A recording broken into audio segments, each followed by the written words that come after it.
చిరంజీవి హీరోగా నటించిన మగమార cycle song. Cycle move అవుతుంటే చిరంజీవి గారు తొక్కుతుంటే వీళ్ళు కూడా నా ఆమెని దాంతో పాటు తీసుకెళ్తుంటే ఈ స్పోక్స్ లోంచి వెనకాల ఉండే ఫ్యామిలీ మెంబర్స్ మీద షార్ట్లు కట్ అవుతుంటాయి. మీరు మానిటర్స్ లేకుండా షూటింగ్స్ చేసేటప్పుడు how was that possible sir అసలు? మానిటర్ అనేది ది డే వన్ నుంచి ఏం లేదే సినిమాల్లో. టేక్ అనగానే తీసినప్పుడు నేను ఒక్కడనే చూస్తాను. నేను చూసిన ఒక్క ఫ్రేము రేపొద్దు స్క్రీన్ మీద కొన్ని కోట్ల మంది చూస్తారు. Whether you convince the director, నువ్వు చెప్పిన దాన్ని కన్విన్స్ చేయలేకపోతే దర్శకుడు భావుకుడైతే ఛాయాగ్రాహకుడు కృషి ఫలిస్తుంది. అలాంటి ఒక మ్యాజిక్ ఏదో ఒక తెలుసుకొని అమితాబ్ బచ్చన్ గారే మిమ్మల్ని పిలిపించి మాట్లాడారంట కదా? అమితాబ్ బచ్చన్ గారు హీరోగా ఒక సినిమా ఓకే. బడా నన్ను కెమెరామెన్ గా పెట్టమన్నారు. కానీ నాకు ఈ అదృష్ట రేఖ వంకర తిరిగింది. ఏంటంటే కె విశ్వనాథ్ గారితో పనిచేసినప్పుడు కేవి మహాదేవన్ గారు, వంశీ గారితో పనిచేసినప్పుడు ఇళయరాజా గారు. ఈ దిగ్గజాలని కాదనుకొని మీరు ఎస్పి బాలసుబ్రహ్మణ్యం గారిని ఎందుకు చూస్ చేసుకున్నారు సార్? బాలు గారు బాగా ప్రియ మిత్రులు. రాము దారి తప్పి స్పీల్బర్గ్ రేంజ్లో వెళ్ళాల్సిన మనిషి. ఏ అడ్వాంట్ ఇన్ ఫిల్మ్ మేకింగ్, వీటి వల్ల పాజిటివ్ ఇంపాక్ట్ ఉందంటారా, నెగిటివ్ ఇంపాక్ట్ ఉందంటారా ఫిల్మ్ మేకింగ్ ప్రాసెస్? కోతికి కొబ్బరికాయ దొరికినట్టు పిచ్చోడు చేతిలో రాయలాగా అయిపోద్ది.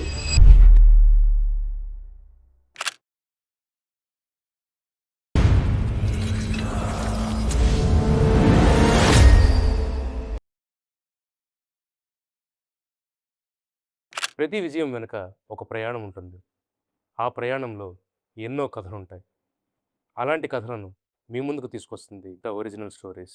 ఈరోజు మనతో ఉన్న గెస్ట్ భక్త కన్నప్ప నుండి సితార, అన్వేషణ, స్వాతిముత్యం వంటి అద్భుతమైన చిత్రాలకు ఎన్నో అన్ఫర్గెటబుల్ విజువల్స్ను అందించిన సీనియర్ సినిమాటోగ్రాఫర్, కళ్ళు అనే ఎక్స్పెరిమెంటల్ మూవీకి డైరెక్టర్ శ్రీ ఎంవి రఘు గారు. సో ఇంకెందుకు ఆలస్యం, without any further delay let's hear the original stories from MV Raghu గారు. సార్ నమస్తే సార్. సార్ మీరు చాలా సీనియర్ సినిమాటోగ్రాఫరు. అసలు మీ ఎక్స్పీరియన్స్ అంత వయసు కూడా లేదు మాకు ఎవరికి కూడా ఇక్కడ. So we just thought of మీ ఎక్స్పీరియన్సెస్ ఇప్పుడు వస్తున్న నెక్స్ట్ జనరేషన్ ఆస్పైరింగ్ ఫిల్మ్ మేకర్స్కి సినిమాటోగ్రఫీలోకి రావడం, సినిమాటోగ్రఫీ అనే కాదు ద హోల్ ఫిల్మ్ మేకింగ్ ప్రాసెస్లోకి ఫిల్మ్ మేకింగ్ కొత్తగా వచ్చే ఆస్పైరెంట్స్కి యూస్ఫుల్ అవుతుందని ఈ పాడ్కాస్ట్ చేస్తున్నాం సార్ మనం. Okay. So cinematographer is not just a camera operator sir నా పర్స్పెక్టివ్లో. సో ఒక డైరెక్టర్ ఒక విజన్ని తన బ్రెయిన్లో అనుకున్నప్పుడు అది ఒక సినిమాటోగ్రఫర్కి అది ఎక్స్ప్లెయిన్ చేసి దాన్ని మీరు మీ కంటితోని మీ మైండ్తో దాన్ని విజువలైజ్ చేసుకొని దాన్ని ఫ్రేమ్ సెట్ చేయడానికి ట్రై చేస్తారు. So we just wanted to understand ఒక సినిమాని ఆడియన్స్ ఎక్స్పీరియన్స్ చేయడంలో సినిమాటోగ్రఫర్ పాత్ర ఎంత ఉంటుంది, అండ్ దానికన్నా ముందు I just wanted to understand ఒక ఆపరేటివ్ కెమెరామెన్‌కి, సినిమాటోగ్రాఫర్‌కి, డీఓపీకి అంటే డైరెక్టర్ ఆఫ్ ఫోటోగ్రఫీకి ఈ 3 ఆహ్, డెసిగ్నేషన్స్‌కి what is the difference? And ఆ తర్వాత ఆడియన్స్ ఎక్స్‌పీరియన్స్‌లో what is the role of cinematographer or DOP? మనం 2 ముక్కలుగా తీసుకుందాం. Okay. The relation between director and cameraman visualization. Director తాలూకు విజువలైజేషన్‌ని కెమెరామెన్ డెలివర్ చేయాలి. అవును. So cinematographer is a visual story teller. అదేంటంటే ఇప్పుడు డైరెక్టర్ తాలూకు ఏదో కాన్సెప్ట్ ఉంటుంది. ఒక సబ్జెక్టు ట్రీట్ చేసి ఏదో మొత్తం మీద కంటెంట్ అంటూ ఉండదు కదా! దాన్ని అతను ఇమాజినేషన్ ఏదో ఉంటుంది కదా! As a director. జనరల్‌గా ఏమంటారు, ఫిల్మ్ ఈజ్ డైరెక్టర్స్ మీడియా అంటారు. అవునండి. టెక్నీషియన్స్ మీడియా అనరు. అంటే డైరెక్టర్ తాలూకు మైండ్‌లో ఏదైతే అతను ఇమాజిన్ చేసుకుంటున్నాడో, ఇమాజిన్ చేసుకుంటూ స్క్రీన్ మీద రేపొద్దున ప్రేక్షకులకు ఏదైతే తను ఊహిస్తున్నాడో, స్క్రీన్ మీద రేపు ఇలా ఉండాలి నా సినిమా అని ఊహిస్తున్నాడో ఏదో ఉంటుందిగా. అవును సార్. అది ఒక విధంగా కెమెరామెన్‌కి కొంచెం కన్వే చేయాలి. అయితే అతను చెప్పేదాన్ని ఒళ్ళు దగ్గర పెట్టుకొని ఆహ్, కెమెరామెన్ దాన్ని గ్రాస్ప్ చేయాలి. దానికి నేను కొంచెం పెద్ద మాట వాడతా. కెమెరామెన్ దర్శకుడిలో పరకాయ ప్రవేశం చేయాలంటాను. నేను అలాగే ప్రయత్నించాను. సో, మీరు లోపలికొచ్చేస్తే డైరెక్టరు ఇది సినిమాటోగ్రాఫర్‌గా ఈ కథకి నా దగ్గర నుంచి ఎక్స్‌పెక్ట్ చేస్తున్నాడు. ఇలాగ అనుకుంటాడంటే ఈజీ అయిపోద్ది. రెండోదేంటంటే ఒక కెమెరామెను, డైరెక్టరు ఇద్దరు 2 ఎద్దులు ఎడ్ల బండికి 2 ఎడ్ల బండికి ఇద్దరు జోడెద్దులు. జోడెద్దులంటారు. జోడెద్దులంటేవాళ్ళు. ఇద్దరు కలిసే కరెక్ట్‌గా ఎళ్ళాలి. లేకపోతే బండి కుంటుపడదు. అవునండి. సో, ఇద్దరు టుగెదర్. అంటే ఇంకా ఇంకో అందమైన మాట ఆత్మ, పరమాత్మ. అలాగైతేనే గొప్ప సినిమాలు బయటకొస్తాయి. ఏదో ఒక డైరెక్టర్ ఒకడు చెప్పాడు, కెమెరాలో ఏదో షాట్ తీశాడు, అలా కూడా జరుగుద్ది. కానీ గొప్ప సినిమాలు, గొప్ప కాంబినేషన్‌లో వచ్చిన పెద్ద పెద్ద డైరెక్టర్ల తాలూకు సినిమాల్లో ఇది మాత్రం నిజం. డైరెక్టర్‌కి, కెమెరామెన్‌కి అంత మంచి రిలేషన్‌షిప్ అది ఎప్పుడూ అవసరం. అవును. సో, ఇప్పుడు మీరొక సందర్భంలో అనగా మేము విన్నదేంటంటే, సినిమాటోగ్రాఫర్స్ అన్నవాళ్ళు are who is handling the camera for the film either you convince the director or you deliver what he wants అనన్నారు. యెస్. సో, దీని గురించి మీరేమంటారు సార్? అదేంటంటే కాంట్రోవర్షియల్‌గా ఉండకుండా డైరెక్టర్‌కి ఏదో కొన్ని థాట్స్ ఉంటాయండి. అతను సీనియర్ అవ్వచ్చు, లేతే ఫ్రెషర్ అవ్వచ్చు.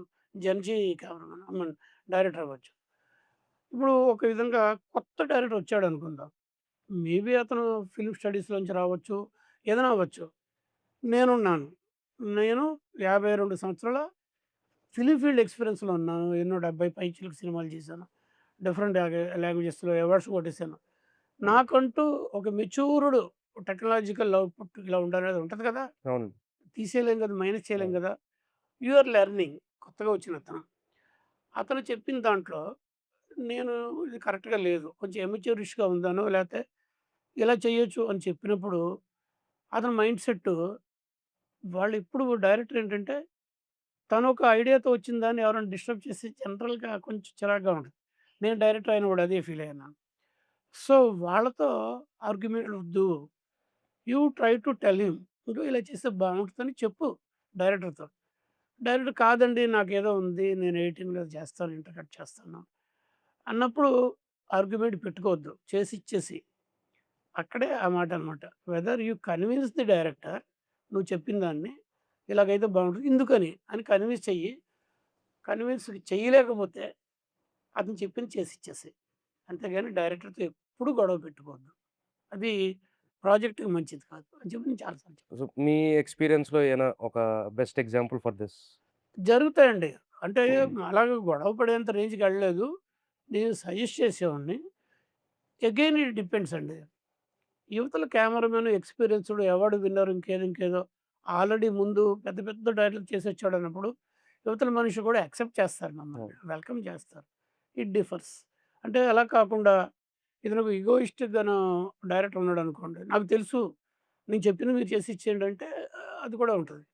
నాకు అంతగా ఎప్పుడు ఇబ్బంది పడలేదు నేను. ఎప్పుడు పడలేదు. 1, 2 చోట్ల సింపుల్ అనమాట ఇది పెద్ద ఒక డిస్కసబుల్ పాయింట్ కాదు. విశ్వనాథ్ గారితోనే. విశ్వనాథ్ గారు చాలా అప్పటికే గొప్ప సినిమాలు చేశారు. 'శంకరాభరణం' లాంటి గొప్ప గొప్ప సినిమాలు చేసిన తర్వాత, ఎప్పుడో తర్వాత 'స్వాతిముత్యం'కి నేను కెమెరామన్‌గా అపాయింట్ అయ్యాను. అప్పుడు 'లోక్ సింగ్' అనే ఒక కెమెరామన్ ఉన్నాడు. ఒకప్పుడు 'చిరంజీవి' సినిమాలకి అతనే కెమెరామన్. ఇప్పుడు హి ఈస్ నో మోర్. వాడు ఫోన్ చేసి, "అరేయ్! బయటకి ఇన్ఫర్మేషన్ వచ్చింది. విశ్వనాథ్ గారు 'కమల్ హాసన్‌తో' చేసే సినిమాకి నువ్వు డీఓపీ అంట కదా!" అంటే, "అవును." "మీకు పెద్ద పనేం ఉండదులే మొత్తం ఆయనే చేసుకుంటారు. కంప్లీట్ ఆయనే. నువ్వు ఊరికే పక్కన నిలబడి ఉంటే చాలు" అన్నాడు. ఇదేంట్రా మరి నాకేమో ఈ 'వంశీ' సినిమాలు ఇంకో వేరే సినిమాల్లో ఒక స్పెషల్‌గా అనిపించేట్టు కెమెరా అన్నట్టుగా చెప్పుకుంటారు బయట ఇండస్ట్రీలో. మరి ఇదేంటి ఐడెంటిటీ ఏముంటది మనకంటే, "నువ్వే చూస్తావు కదా!" అన్నాడు. అనగానే సరే ఫస్ట్ డే స్వాతిముత్యం విశ్వనాథ్ గారితో. అవును. ఆఫ్‌కోర్స్ విశ్వనాథ్ గారితో నేను అంతకుముందు 'విఎస్ఆర్ స్వామి' గారు మా పెద్ద గురువు గారు. ఆయనతో 'సిరిసిరిమవ్వ' అనే సినిమా చేశాను. ఓకే. గుర్తుండే ఉంటది కదా! అవునండి. 'జయప్రద', 'జయప్రద', 'చంద్రమోహన్', 'చంద్రమోహన్' అప్పుడు విశ్వనాథ్ గారితో 'జుమ్మంది పనిచేశాను. సాంగ్' ఈ ఉంది. 'జుమ్మంది పాట. దిగిర' ఆ అవును. పాట అయన్నీ చేశాను. ఐడెంటిటీ ఉంటది కదా! కెమెరా పర్సన్‌ని ఆయన గుర్తుపెట్టుకుంటాను. తెలుసు. అందులో రఘు అనేవాడు డిప్లొమా, డిగ్రీ చేసి ఫైనల్ ఇయర్ చేసొచ్చాడని అందరికీ తెలుసు. అయితే ఇప్పుడు డైరెక్ట్‌గా ఆయన అంత గొప్ప డైరెక్టర్ ఇంటర్నేషనల్లీ అవార్డ్స్ కొట్టిన డైరెక్టర్ దగ్గర నేను ఫస్ట్ టైమ్ డీఓపీగా ఎళ్లి ఫస్ట్ డే కాళ్ళకి దండం పెట్టి నిలబడ్డాను. ఆ పాట ఏం చేశానండి, లాలీ లాలీ లాలీ లాలీ దాంతో స్టార్ట్ అయింది నాకు ఓకే. విశ్వనాథ్ గారితో ఫస్ట్ డే షూటింగ్ ఆ వర్క్ సాంగ్ అండి. Working okay. 'రాధిక' అవునండి. పెట్టినప్పుడు సరే అయిపోయిందా? కాళ్ళ దండం కూడా గుడ్ గుడ్ గుడ్ ఆ! కెమెరా హియర్ అన్నారు ఈయన. రఘు కెమెరా ఇక్కడ పెట్టు అన్నాను. కెమెరా హియర్ అంటే ఆ కెమెరా అసిస్టెంట్ కెమెరా తీసుకొచ్చి పెట్టాడు. ఆహ్, పుట్ 50 అన్నారు. లెన్స్ చెప్పారు. ఆయన ఏసాడు camera assistant. Vijay co director. అక్కడ ప్లేస్‌మెంట్ ఇవ్వన్నారు. ఈళ్ళు ఇచ్చాడు. కొంచెం ముందుగా కొంచెం వెనకన మార్క్ దేర్ అని ఇంకో అంత జరిగిపోతుంది. నాకేం ప్రమేయం లేకుండా.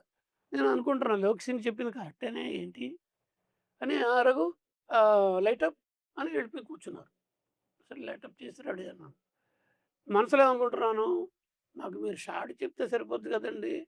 మీరు 50 లెన్స్ చెప్పడం అదంతా లోపల లోపల అనుకుంటున్నానన్నమాట. అది వాడు చెప్పింది లొకేషన్ చెప్పింది. But that doesn't matter. అంటే I am starting to understanding.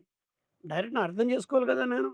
దేవన్నారు ఇంక. అసిస్టెంట్‌గా కాకుండా ఇప్పుడు ఇండిపెండెంట్‌గా చార్జ్ తీసుకున్నప్పుడు ఆయనకి కావాల్సింది ఏంటో అర్థం చేసుకుంటూ రావాలి. వాళ్ళు ఆల్రెడీ అచీవర్స్. వాళ్ళని గౌరవిస్తూ నా మార్క్ మిస్ అవ్వకుండా జాగ్రత్తగా చూసుకుంటూ వెళ్ళాలి. అయితే ఒక్కసారి మాత్రం ఇంకొక సినిమాకి 'సిరివెన్నెల' సుహాసిని షార్ట్ అది పెట్టారు. పెట్టి కెమెరా పెట్టి ఆయనే కెమెరా పెట్టి కంపోజ్ చేసి రఘు ఇదన్నారు. అని ఎళ్లి కూర్చున్నారు. ఆయన పేపర్ చూసుకుంటున్నారు. నేను కెమెరా చెప్పించోడు కాకుండా కొంచెం అటు, ఇటు ఎళ్లి ఇలా ఎళ్లి చూస్తున్నాం. అది ఆయన అబ్జర్వ్ చేస్తున్నారు సైడ్ నుంచి. నండూరి విజయ్‌ని పిలిచి "ఏంటి రఘు ఇది ప్రాబ్లమ్" అని అన్నట్టుగా. అంటే "ఏం లేదు" ఈలోపు వచ్చేసారు. "రఘు ఏం ప్రాబ్లమ్" అంటే "sir can I shift the camera కొంచెం ఇటుగా అన్నట్టుగానే ఎళ్ళా" అని అంటే వై? అంటే ఆయన పెట్టిన బ్లాక్ నేను నేను కాదంటున్నాను కదా! కాంట్రాడిక్ట్ చేశారు బ్రో. డైరెక్ట్ నోటితో చెప్పకుండా అంటే వై ఎనీ ప్రాబ్లమ్? ఏం లేదు సార్. ఇప్పుడు ఇది చూడండి సార్. సుహాసిని వెనకాల 2 కాటేజెస్ వెనకాల స్కై ఉంది. స్కై బ్రైట్‌గా ఉంటది కదా! ఇప్పుడు కూడా అవును. మనం బ్యాక్ లైట్‌లో చేస్తున్న వర్క్. ఇప్పుడు ఆ అమ్మాయి మీద బ్యాక్ లైటు నేనేసే లైట్‌తో ఎక్స్‌పోజర్ పెడతాను. వెనకాల స్కై దీనికి 5, 6 టైమ్స్ బ్రైటర్‌గా ఉంటది. డామినేట్ చేస్తుంది. అప్పుడు అదేమవుద్దంటే ఆ అమ్మాయి తాలూకు ఇమేజి సాఫ్ట్ అయిపోద్ది. టోన్స్ రావు. అదంటే యెస్ దెన్ వాట్ అన్నాడు. అప్పుడు నేను కెమెరా ఇలా పక్కకి జరిపి వెనకాల స్కై లేకుండా వెనకాల కాటేజ్ ఉండేట్టు పెట్టి, సార్ ఇది సార్ అంటే, "ఆ! బావుంది. బావుంది. ఓకే రఘు ఇలాంటివి పర్లేదు చెప్పొద్దు. యూ కంట్రీ" అన్నారు. Thank God. థాంక్ గాడ్ అనుకోని నేను ఆయన అర్థం చేసుకునే దానికంటే ఆయన నన్ను అర్థం చేసుకోవడం ఈ క్షణం నాకు కావాలి. అని చెప్పి అది that is the way how mould చేసుకోవాలండి. అవతల డైరెక్టర్‌ని వాళ్ళు ఆల్రెడీ ఎక్స్‌పీరియన్స్ ఉన్నాయి. పెద్ద పెద్ద సినిమాలు చేసేసారు. 100 డేస్ సినిమాలు ఎన్నో చేసేసారు. వాళ్ళకి తెలీదా? ఇప్పుడు డైరెక్టర్ కెమెరామెన్ కెమెరా పని కొంతైనా తెలుసుకొనున్నాడా? అవును. అవును. ఆటోమేటిక్ అని చెప్పి ఓకే సార్ అని చెప్పి. బట్ నాకు కావాల్సిన నాకున్న ఇబ్బందులు వాళ్ళు అర్థం చేసుకొని ఓకే. దాన్ని దాన్ని ఓకే. అలాంటి ఏం చెప్పక్కర్లేదు. అక్కడి నుంచి నెమ్మదిగా ఆయన్ని అంటే నా మీద ఆయనకి కాన్ఫిడెన్స్ వచ్చింది. నేను కరెక్ట్‌గా చెప్పగలుగుతున్నా. చెప్పలేకపోతే చెప్పించేవయ్యా అనొచ్చు కదా! మ్యూచువల్ అండర్‌స్టాండింగ్ కావాలి. సో, మీరు అంటే ఇప్పుడు 'కె. విశ్వనాథ్' గారి టాపిక్ తీసుకొచ్చారు కాబట్టి, సో, 'కె. విశ్వనాథ్' గారంటే మనకి గుర్తొచ్చే ఫస్ట్ యాడ్జెక్టివ్ కళా తపస్వి. మీరు ఆయన దగ్గర నుంచి మీరు నేర్చుకున్న what were your learnings and ఆయనతో వర్క్ చేసినప్పుడు ఎక్స్‌పీరియన్స్ మీకు ఎలా ఉండేది? ఆల్రెడీ స్వాతంత్ర్యానికి నేను డీఓపీగా ఎంటర్ అయ్యాను గానీ, ఆల్రెడీ విశ్వనాథ్ గారితో సిరివెన్నెల చేశానని చెప్పాను కదా! ఫస్ట్ ఆఫ్ ఆల్ డిసిప్లిన్ అంటే ఫోకస్డ్‌గా ఉండడం. నేను ఇప్పటికి కూడా చెప్తాను. ఆయన ఇలా ఉంటారు. యూ కెన్ అబ్జర్వ్ మీ. నేనిప్పుడు ఇక్కడ ఫ్లోర్‌లో మీతో మాట్లాడుతున్నాను. నేను ఇక్కడే ఉన్నాను. కానీ నా మైండ్, నా కళ్ళు ఇంకెక్కడో ఉంది. వేరే ప్రపంచంలో, వేరే లోకాల్లో ఉన్నాయి. అంటే నేను పెట్టబోయే షాటు, దానికి ముందు షాటు కనెక్ట్ అవుద్దా? దీనికి ఏంటి? ఏ రేంజి? ఇవన్నీ రేపు స్క్రీన్ మీద ఇలా ఉంటదనేంత రేంజి ఇక్కడ ఫీడింగ్ అయ్యే లొకేషన్‌కొస్తారాయన. అంత వర్కౌట్ చేసుకొని వచ్చే మనుషుల్ని తక్కువ మందిని చూశాను. క్రియేటివ్‌గా ఉంటది. అర్థవంతంగా ఉంటది. ఆ లెన్సింగ్ గాని, కొన్ని స్టోరీస్‌కి కొన్ని టైప్ ఆఫ్ కెమెరా మూవ్‌మెంట్ కొన్ని లెన్సింగ్ ఉంటదనమాట. Short ranges. అదే క్రైమ్ థ్రిల్లర్స్ అనుకోండి. కెమెరా మూవ్‌మెంట్ వేరు, లెన్సింగ్ వేరు ఇయన్నీ ఉంటాయనమాట. విశ్వనాథ్ గారు, బాపు గారు, సంగీత శ్రీనివాసరావు గారు, ఇంకా నెక్స్ట్ జనరేషన్‌లో నా మిత్రుడు వీళ్ళ ఫిల్మ్స్ వేరండి. సినిమాటిక్ పోయెట్రీ కొంచెం సాంగ్స్. సంసారభక్షంగా పద్ధతిగా ఉంటాయి. దాంట్లో బ్లాకింగ్ వేరేగా ఉంటది. అంత చక్కగా పాలటబుల్‌గా ఉంటది. సస్టైన్ అవుద్ది షార్ట్‌లు వీటన్నిటికి. ఆ ఆర్టిస్ట్‌ని మంచి అద్భుతమైన డైలాగ్ చెప్తున్నాడు. క్లోజప్ చేయాలనేది ఒక ఇది. అయన్నీ వాళ్ళు ఆల్రెడీ నేర్చుకున్నారు, చదివారు, చేసేసుకున్నారు. Being a director camera technology కొంతైనా బేసుకున్నారు. కంటే మించి ఉండాలి కదా! చేసేసారు. వాళ్ళు చెప్పినప్పుడు మనం ఒప్పుకోవాల్సిందే. వాళ్ళకి అనుకున్నట్టు చేసేవ్వాలి. సజెస్ట్ చేస్తాము బెటర్‌మెంట్ కోసం. వాళ్ళు వెల్కమ్ చేస్తే ఓకే. లేకపోతే ఓకే. ఓకే. ఎలాగైనా ఓకే. సార్ ఇప్పుడు మీ విల్ అంటే మీ ఫస్ట్ డేస్ ఆఫ్ కెరియర్ అంటే మీరు చిన్నప్పటి నుండి మీకు ఫోటోగ్రఫీ అంటే ఇంట్రెస్ట్ ఉండేదని మేము ప్రీవియస్‌గా మీ ఇంటర్వ్యూస్ అవి చూసినప్పుడు విన్నాము. So, first time on set మీరు వర్క్ చేసిన cinema as of my knowledge it's 'Bhakta Kannappa'. Krishnamraju గారి సినిమా. ఆహ్, అలాగా అంటానికి కాదు. కొంచెం చెప్తాను. ఓకే. నాకు దీనికి సంబంధించి నేను హ్మ్, డిగ్రీ అయిన తర్వాత హైదరాబాద్‌లో డిప్లొమా ఇన్ ఫోటోగ్రఫీ చేశాను ఫైన్ ఆర్ట్స్ కాలేజీలో. So, basics of photography, aperture, 3 point lighting, depth of field ఇలాంటివి తెలుసు ఆల్రెడీ. కంపోజింగ్సు, రూల్ ఆఫ్ థర్డ్స్ అన్నీ తెలుసు. సినిమాటోగ్రఫీకి దగ్గరలో ఉంటది ఫోటోగ్రఫీ కదా! ఇదేమో స్టాటిక్ ఇమేజ్ ఫోటోగ్రఫీ అవును. అంటే. And cinematography is moving images. అంటే హాఫ్ వేలో ఉన్నాను ఆల్రెడీ. దాని తర్వాత స్వామి గారు నన్ను తీసుకెళ్ళి విజయవాణి స్టూడియోలో పెట్టారు. 1974 సెప్టెంబర్ 20థ్ ఓకే. నేను ఇండస్ట్రీలోకి ఫిజికల్‌గా బుక్స్‌లో చూసి చదవడం కాదు. నేను వెళ్ళాను. మా గురువుగారు స్వామి గారితో పాటు విజయవాణి స్టూడియోలోకెళ్ళాను. ఆ ఫ్లోర్స్ హడావుడి. వెళ్ళడం ఒక ఫ్లోర్‌లోకి తీసుకెళ్లారు గురువుగారు. ఇది Raghavendra Rao garu 'Babu' cinema. Okay. The great Raghava. Most successful director 'Raghavendra Rao' గారికి ఫస్ట్ పిక్చరు. అవునండి. ఆ ఫ్లోర్‌లోకెళ్ళాము. ఆ సెట్టు గిట్టు చూస్తుంటే అదొక ప్రపంచం. పెద్ద సెట్టు, ఆ లైటింగు, అక్కడ కెమెరాలు, ఎదురుగుంటా రాఘవేంద్రరావు గారేమో సోహన్ బాబు గారి కింద అవును. డైలాగ్ కూడా అడిగిన మాడుకుంటారు. ఇటు చూస్తేనేమో వాణిశ్రీ గారు టచప్ చేసుకుంటున్నారు. ఇటు పక్కకి తిరిగితే చాలా పెద్దాయన దాన్నేమంటారు సాల్ట్ అండ్ పెప్పరు హ్మ్. కొంచెం. పెద్ద విన్సెంట్ గారు. ఓకే. ఆయనేమో ఆ లెన్సు ట్రాలీ మూవ్‌మెంట్ అని చెప్పి ఆయన ఏదో అయన్నీ ఆర్గనైజ్ చేస్తున్నారు. అది నా ప్రపంచం రేపటి నుంచే అని నాలో నేను అనుకుంటూ సంతోషపడిపోతున్నాను. అక్కడి నుంచి మా గురుగారు అందరికి టాటా బై బై చెప్పి బయటకొచ్చి నన్ను తీసుకొనెళ్ళి కెమెరా డిపార్ట్‌మెంట్ ఆయన విజయవాహిని కెమెరా డిపార్ట్‌మెంట్‌లో దింపి లోపలికెళ్ళి ఆ ఇన్‌చార్జ్‌కి రఘు అనేవాడు రేపటి నుంచి వస్తాడు. ఆయనకు కావాల్సిన ఐడీలు ఇచ్చేయండి చెప్పి నన్ను వదిలి వెళ్ళిపోయారాయన స్వామి గారు. నేను ఇదేంటి రేపటి నుంచి స్వామి గారితో పాటు ఆయన వెనకాల ఎళ్ళి ఇలాంటి సెట్స్, ఇలాంటి ఆర్టిస్టుల మధ్యలో గ్లామర్ ప్రపంచం అని ఊహిస్తున్నాను గదా! ఇక్కడ పెట్టి వెళ్ళిపోయాడేంటి అని ఇదయ్యాను. సరే తప్పదు. గురువుగారు ఏం చేత చేయాలి కదా! మరి రోజు టైంకి రావడం, ఆ కెమెరాలు పెద్ద పెద్ద మిక్సెల్ కెమెరాలు, యూఎల్ కెమెరాలు కాస్ట్‌లీ. అంటే బల్కీ కెమెరాస్, అవును. యారిఫ్లెక్స్ కెమెరాస్ కాదు. అవును. అప్పుడు జనరేషన్‌లో యారిఫ్లెక్స్ వచ్చి రాను పోర్టబుల్ కెమెరాస్ ఇంకా రాలా యారిఫ్లెక్స్. అవును. మిక్సెల్ కెమెరా పవర్ ఇవ్వాలి బాగా హెవీగా ఉంటాయి. 1000 ఫీట్ మ్యాగజైన్ పెద్ద పెద్ద మ్యాగజైన్‌లు ఆ బాక్సులన్నీ రెడీ చేయడం, లెన్సులు రెడీ చేయడం, అవన్నీ రెడీ చేసి ఆ కెమెరా ఒక్కొక్క ఫ్లోర్‌కి ఫస్ట్ అసిస్టెంట్, సెకండ్ అసిస్టెంట్ వాళ్ళిద్దరూ ఆ ట్రాలీలో మేము రెడీ చేసి ఇస్తే ఆ నంబరింగ్ ఏదో ఉంటది. ఈ కెమెరా ఆ డీఓపీకెళ్ళాలి. మార్కస్ బాట్లే గారికి 5-7 వెళ్ళాలి. స్వామి గారికి 370 వెళ్ళాలి. వెంకటరత్న గారి 333 వెళ్ళాలి. ఇలాగేదో ఉంటాయి. ఆళ్ళొస్తారు డ్యూటీ చార్ట్ ఉంటుంది కదా! ఫస్ట్ అసిస్టెంట్, సెకండ్ అసిస్టెంట్ అయి తీసుకొని వెళ్ళిపోతారు. వాళ్ళకి తీసుకొని వెళ్ళేంత వరకు మేము రెడీ చేసి ఇచ్చేయాలి. ఇదొక వారం రోజులు. తర్వాత నన్ను ఫ్లోర్‌లకి పంపించడం మొదలుపెట్టారు. సో, ఈ 1 ఇయర్ దగ్గరగా పనిచేశాను. ఫస్ట్ అని ఏం చెప్పను నాకు తెలిసి ఫస్ట్ నేనెళ్ళింది 'యోగానంద్' గారి డైరెక్షన్‌లో తమిళ్ సినిమా ఓకే. 'గృహప్రవేశం.' ఊహించని ఇదనమాట. నాకు చాలా ఇష్టమైన ఆర్టిస్టు 'శివాజీ గణేషన్' గారు. మీరు విన్నారా ఎప్పుడైనా ఆయన పేరు? 'నటిగర తిలకం.' మీ జనరేషన్ తెలీదు 'నడిగర తిలకం' మహానుభావుడు. ఆయన సినిమా. ఆయన నేను చిన్నప్పుడు ఎప్పుడో ఆయన సినిమా చూడడానికి ఓ కోకొల్లలుగా పోటీ పడి గొడవ పడుతుంటే, నేను చిన్న పిల్లోడిని కాబట్టి మధ్యలోంచి దూరిపోయి అదేంటది 'వీరపాండ్య కట్టబొమ్మ'. హ్మ్. మన 'అల్లూరి సీతారామరాజు'లాగా ఆయన ఒక రాజు బ్రిటిష్ వాళ్ళకి ఎదురుగా పోరాడి చనిపోతాడు. అవును. పెద్ద సెన్సేషనల్ హిట్. ఆ సినిమాలో నేను చిన్న పిల్లోడిని.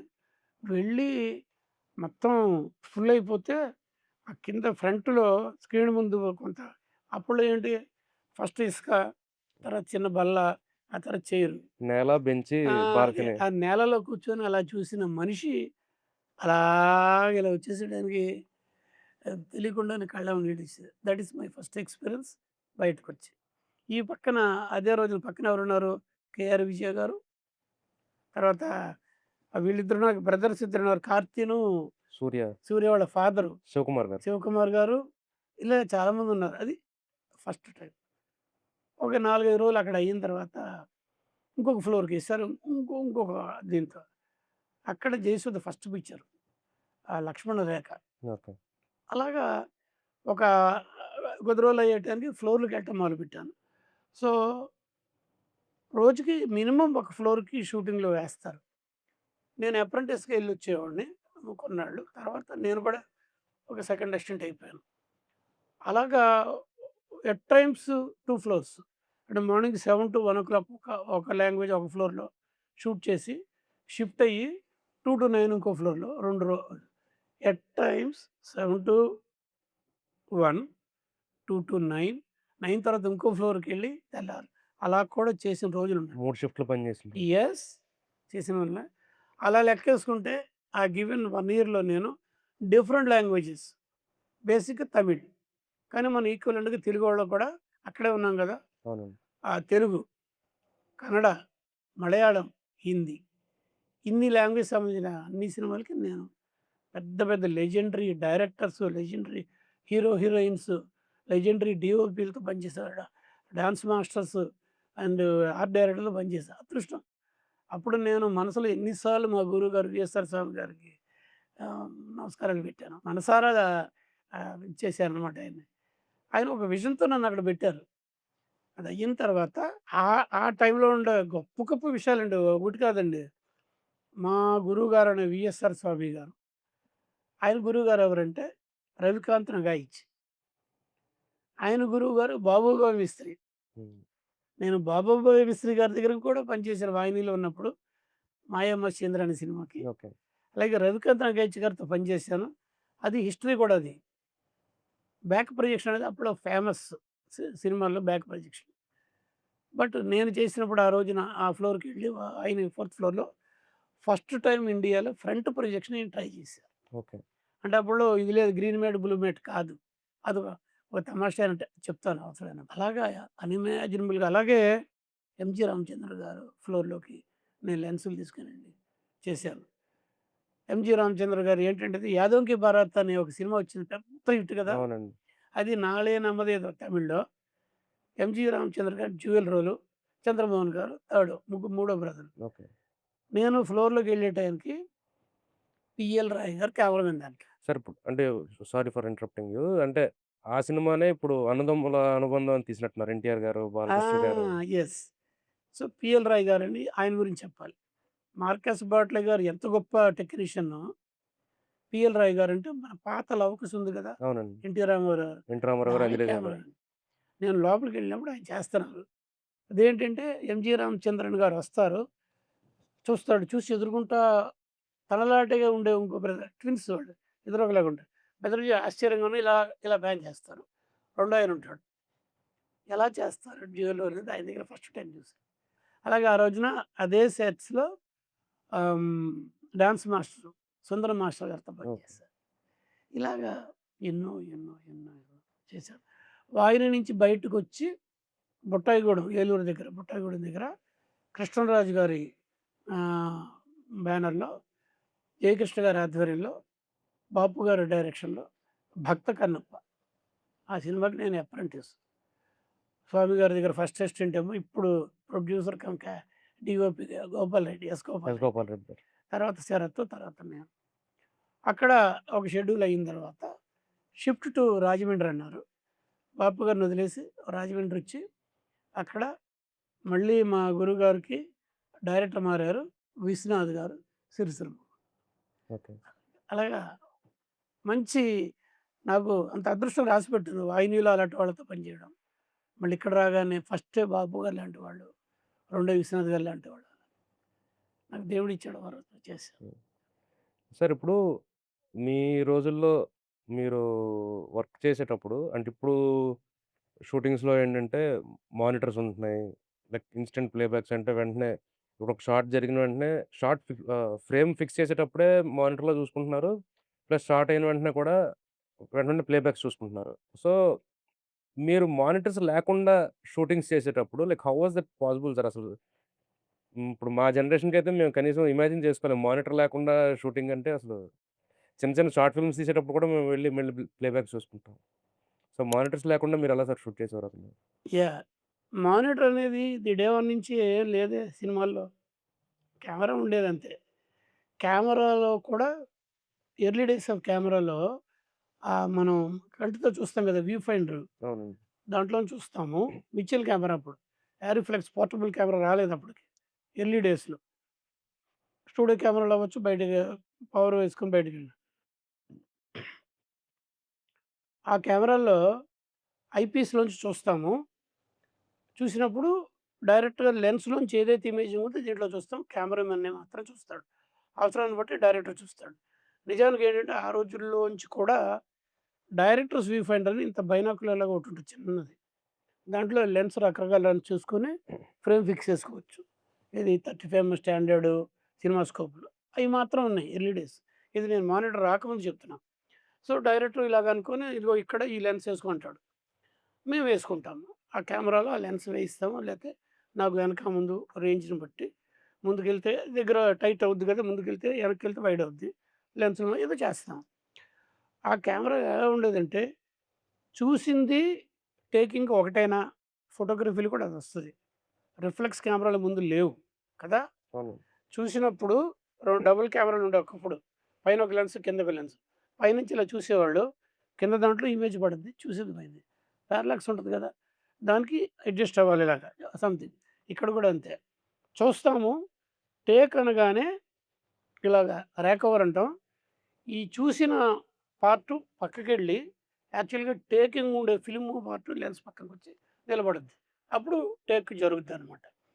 అది ఎర్లీ డేస్‌లో అలాగుండేది. నేను అలా కూడా చేశా.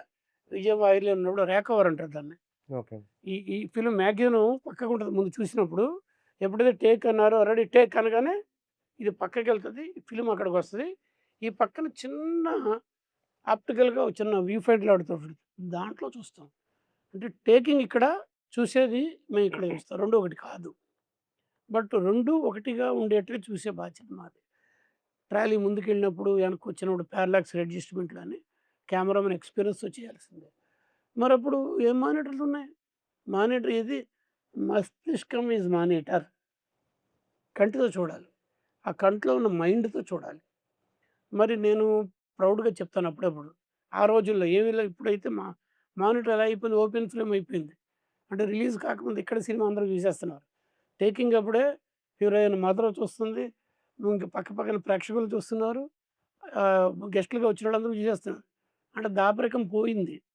బట్ మా రోజుల్లో అదేమీ లేని రోజుల్లో టేక్ అనగానే తీసినప్పుడు నేనొక్కడినే చూస్తాను. నేను చూసిన ఆ ఒక్క ఫ్రేము రేపొద్దున స్క్రీన్ మీద కొన్ని కోట్ల మంది చూస్తారు. అని ఒక ఒక ఇది ఉంటదన్నమాట. ప్రైడ్. ప్రైడ్. యెస్. అప్పుడు డైరెక్టర్ కూడా చూడ్డు. ఓకేనా అని అడుగుతాడు డైరెక్టర్. ఓకే సార్ అంటాం. ఎప్పుడు ఓకే అంటాం? నేను పర్ఫెక్ట్‌గా తీశాను. ఆ తర్వాత ఆయన ఇలా అన్నప్పుడు ఓకేనా అంటే, నన్ను నమ్మి ఆయన ఓకే అంటాడు. నేను అవసరమైతే కడిగి చూసుకుంటా అంటాను. అంటే ఏంటి? ఈ ఫిల్మ్ ల్యాబ్‌కెళ్ళి, నెగెటివ్‌ని కడిగి, దాన్ని ప్రింట్ చేసి, అది ఎడిటింగ్ రూమ్‌కెళ్ళి, అషస్ ఇంతుంటది. దీనికి ముందు మైండ్ ప్రిపరేషన్. డైరెక్టర్ గారు చెప్పింది నేను కరెక్ట్‌గా చేశానని కాన్ఫిడెన్స్ నాలో ఉంటేనే ఇలా అంటాం. ఇలాగ అన్నామంటే there is no one more take perfect. అదేంటి మైండ్ సెట్టే. మానిటర్స్ ఇప్పుడు మన మన మన వీళ్ళ గురించి అనుకుంటాం. మునుల గురించి. ఇలాగ కళ్ళు మూసుకొని ఎక్కడో జరిగింది ఎలా చెప్తారంటే, ఈళ్ళు బ్రెయిన్‌లోంచి ఆలోచించి లైట్ ట్రావెల్ కంటే ఎక్కువగా మైండ్ ట్రావెల్ చేసి అక్కడికి వెళ్లి వచ్చే ఇమేజ్‌ని పట్టుకుంటారు. ఇలా చెప్తాను నేను. ఇక్కడ కూడా అంతే. మానిటర్స్ మీకు కావాలి, మాకక్కర్లేదు. మేము మైండ్‌తో చూస్తాం. తర్వాత కెమెరా నుంచి నేను చూస్తున్న టేక్ జరుగుతుందనుకోండి, డైరెక్టర్ ఏం చేస్తాడు? పక్కనే ఉంటాడుగా. తన తాలూకు షాటే కదా! లెన్స్‌తోనే ఈ పని చేస్తున్నాడు. తనకు 2 కళ్ళు ఉన్నాయి కదా! ఈ పక్కనే లెన్స్ కెమెరా పక్కనే చూసుకొని చూస్తా ఉండొచ్చు కదా! అంటే అది ఓపెన్ ఫ్రేమ్. ఇదేమో ఫ్రేమ్ అప్ అయ్యింది. 2 ఒకటే. మరి డైరెక్టరు ఇక్కడే చూసి చెప్తాడు. నో వన్ మోర్ అంటాడు. ఎందుకంటే ఆయన నేకెడ్ ఐతో చూస్తున్నాడు. నేను త్రూ లెన్స్ చూస్తున్నా. నాదేమో ఫ్రేమ్ అప్ అయ్యింది. అదేమో ఓపెన్ అయ్యింది. 2 ఒకటే. మరి డైరెక్టర్ చూసి చేస్తున్నాడు కదా! మానిటర్ అతనే. ఇంక నాకైనా ఒకటుంది ఫ్రేము. డైరెక్టర్ తన నేకెడ్ ఐతో చూసి యెస్ ఆర్ నో మానిటర్ లేవు. ఇంకా చెప్పాలంటే నా కెరియర్‌లో బెస్ట్ అంటే బాగా సెలబ్రిటీ ఫిల్ము 'స్వాతిముత్యం'. 'స్వాతిముత్యం' నాకు లేదు, మానిటర్ లేదు. విశ్వనాథ్ గారు షార్ట్ చెప్తే తీసి ఇచ్చేసాను. That's it. మానిటర్ ఏంటంటే ఒక ఫెసిలిటీ వచ్చింది. దాంతో ఫెసిలిటీని ఉపయోగించుకోవడమే. అది మిస్‌యూజ్ కూడా అవుద్ది. ప్రతి వాళ్ళు వన్ మోర్ ఇది ఎనక, ఇది ముందు, ఇది ముందు. దానివల్ల ఏమవుతుంది డిజిటల్ అయి వచ్చిన తర్వాత మరి అది ఎక్కువైపోయింది. One more, one more, one more. Film టైమ్‌లో వన్ మోర్ చేయడానికి ఆర్టిస్టులు ఇబ్బంది పడేవాళ్ళు. మేము ఇబ్బంది పడేవాళ్ళం. ఎందుకంటే కాస్ట్‌లీ అఫైర్. ఫిల్ము చాలా కాస్ట్ అది. ఇప్పుడేముంది చిప్పు తీసి పెట్టొచ్చు. మళ్ళీ ఇమేజ్‌గా ట్రాన్స్‌ఫర్ చేసి మళ్ళీ రీయూజ్ చేసుకోవచ్చు. ఫిల్మ్ రీయూజ్ కాదు కదా! ఒకసారి ఎక్స్‌పోజ్ చేసాము. అయిపోయింది దాని బతుకు. పక్కన పడేయాల్సిన పని కాకపోతే. రీయూజ్ అనేది డిజిటల్‌లో ఉంది గానీ ఫిల్మ్‌లో లేదు. మరప్పుడు భయం ఉంటది కదా! డైరెక్టర్‌కి భయం ఉంటది. కెమెరామన్‌కి భయం ఉంటది. ఆర్టిస్ట్‌లు కూడా వన్ మోర్ అడగకుండా వన్ మోర్ రిహార్సల్ అడుగు నువ్వు. రిహార్సల్ ఎన్నైనా తీసుకో.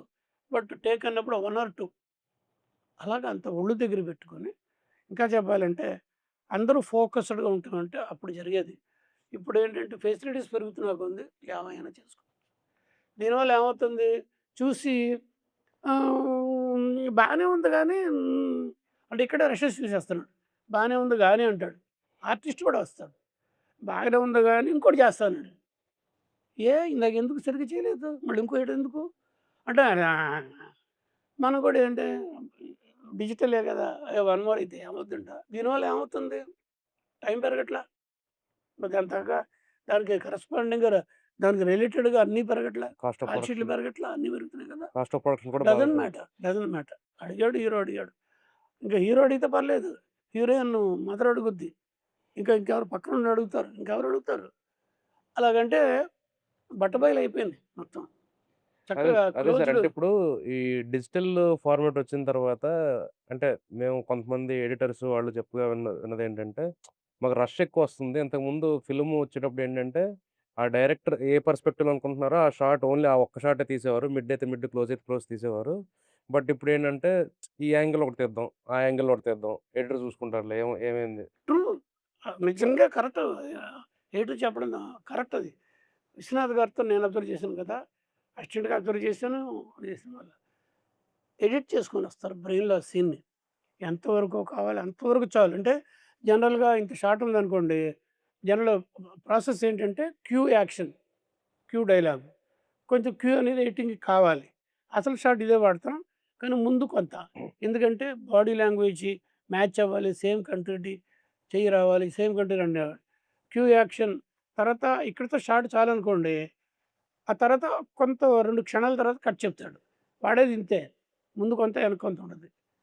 ఇవన్నీ కూడా అప్పుడు చేసేవాళ్ళం. ఇప్పుడు దానివల్ల కరెక్ట్‌గా నెగెటివ్ అనేది వాల్యుబుల్ నెగెటివ్‌ని చాలా పొదుపుగా వాడడం అనేది డైరెక్టర్ మనసులో పెట్టుకొని ప్లాన్ చేసుకొని వచ్చేవాడు. అంటే ఎడిటెడ్ మైండ్‌తోని షాట్లు తీసేవాళ్ళం. మేము గాని, డైరెక్టర్స్ గాని. ఇప్పుడు అలా కాదు. ఫిల్మ్ కాదు కదా! అవును. వేస్ట్ చేసి పక్కన పడేసి కాస్ట్‌లో ఇవ్వడంది. ఇది పెడుతున్నాము. చిప్ పెడుతున్నాము. మరి ఏమంటాం దాన్ని? హార్డ్ దాన్ని డిస్క్. ఆ! Hard disk. అదే డిస్క్‌లు పెడుతున్నాం కదా! అవును. దాన్ని. మరి పెడుతున్నావు సరే. ఇంకొకసారి అడిగేసేయి ఈజీగా ఇంకో వన్ మోర్ చేస్తానండి అని. ఫస్ట్ నువ్వు ఫెయిల్యూర్ అయ్యావు అక్కడ. ఫస్ట్ దాంట్లో నువ్వు సరిగ్గా చేయలేదు. ఏ? ఎందుకు సరిగ్గా చేయలేదు? మేమంతా ఇన్ని రిహార్సల్ తీసుకొని నువ్వు సరిగ్గా చెయ్యాలి కదా! సరే పో ఒకటా? రెండా? ఎక్కువ అడిగినోళ్ళు ఎంతమందున్నారు? ప్రతి ఎక్స్‌ట్రా టేక్‌కి టైము రన్నింగా ఉంటదిగా? అవును. టైం రన్ అవుతూనే ఉంటది కదా! దాంతో పాటు ప్రొడక్షన్ పెరుగుద్ది కదా! కాల్ షీట్‌లు పెరుగుతాయి కదా! ఇవన్నీ ఏం కాదు. అయన్నీ అయన్నీ చేతస్థ వన్ మోర్. ఇప్పుడు ప్రస్తుతం స్ట్రాటజీ అది. మరి ఎడిటర్ దగ్గర తడిపి అప్పుడంత ఫుటేజ్ వస్తది.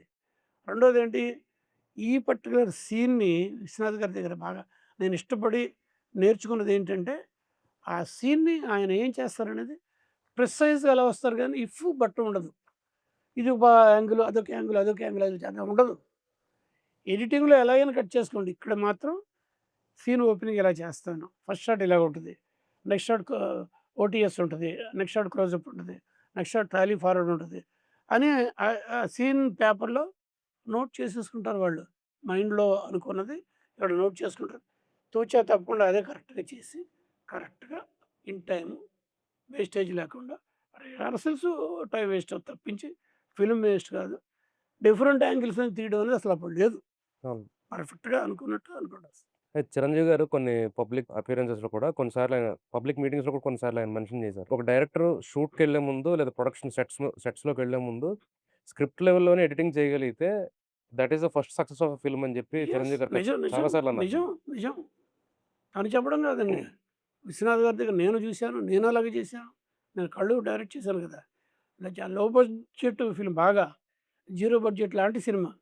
మరి తను చిరంజీవి చెప్పినట్టుగా అలాగైతేనే సాధ్యమవుతాయి. కొన్ని ఏదో ప్రొడ్యూసర్ పడతాడులే అంత పెట్టుకో అది it's not a good way of ఫిల్ముని ఒక ఒక ఒక తపస్సుగా చేసేవాళ్ళకి, చూసేవాళ్ళకి మేము ఒప్పుకోం. అవును. తనన్నది కరెక్ట్. నేను ఆ మైండ్‌తోనే ఉంటాను నేను. సార్ ఇప్పుడు మీరు ఇందాక మాట్లాడినట్టు లైక్ సినిమాటోగ్రాఫర్ అనే పర్సన్ చాలా డిపార్ట్మెంట్స్‌తో వర్క్ చేయాల్సి ఉంటుంది సార్. ఆర్ట్ డిపార్ట్మెంట్‌తో, ఆర్ట్ డైరెక్టర్‌తో ఉండాలి. నెక్స్ట్ కాస్ట్యూమ్ డిపార్ట్మెంట్, నెక్స్ట్ ఎడిటర్స్‌తో కూడా మీకు కోఆర్డినేషన్ ఉండాలి. సో, ఇలా మల్టిపుల్ డిపార్ట్మెంట్స్‌తో మీరు వర్క్ చేసేటప్పుడు హౌ వాస్ ఇట్ సార్? అంటే మీ కోఆర్డినేషన్ ఎలా ఉండేది? మీరు వర్క్ చేసేటప్పుడు డిఫరెంట్ డిపార్ట్మెంట్ టెక్నీషియన్స్‌తో మీకు కోఆర్డినేషన్ ఎలా ఉండేది సార్? డెఫినిట్‌గా coordination it's a collaborative job అండి. సినిమా అనేది కొన్ని కళల సమాహారం. అది ఒప్పుకొని తీరాలి కదా! అవును. ఎవరైనా కూడా. తప్పకుండా సార్. సో, నేను డైరెక్టర్ చెప్పింది ఇక్కడ ఒకటి చెప్తాను. కొంచెం ఇంపార్టెంట్‌గా చాలా మంచిదనమాట. Ah, visualization to realization. Visualization to realization. What is visualization ఏంటంటే, ఒక రై ఒక రైటర్ ఇచ్చిన కథని దాన్ని వండుతారుగా. ట్రీట్మెంట్ అంటాం కదా! అదంతా చేస్తారు. డైరెక్టర్ సమక్షంలో జరుగుద్ది. ఒక కంటెంట్ అనేసుకున్నారు. ఆ కథ అనేసుకున్నారు. దాన్ని ఆయన వండుతున్నాడు డైరెక్టర్ సమక్షంలో. పక్కన రైటర్స్ ఉన్నారు. తర్వాత ఏమవుద్ది, సినీ కార్డ్ వస్తది. ఆ అవునండి. తర్వాత డైలాగ్ రైటర్ వస్తాడు. స్క్రీన్ ప్లే రైటర్ వస్తారు. ఇవన్నీ ఎక్కడ జరుగుతున్నాయండి? పేపర్ మీద మాట్లాడుకోవడం. మా అయితే టేప్ రికార్డులో. కానీ ఒక్క ఫ్రేమేమైనా షూట్ చేయబడిందా? ఇదంతా కూడా విజువలైజ్ చేసుకొని మైండ్స్‌లో ఉంది. Pre production process. యెస్. ఒక విధంగా మైండ్‌లో ఉంది ఇదంతాను.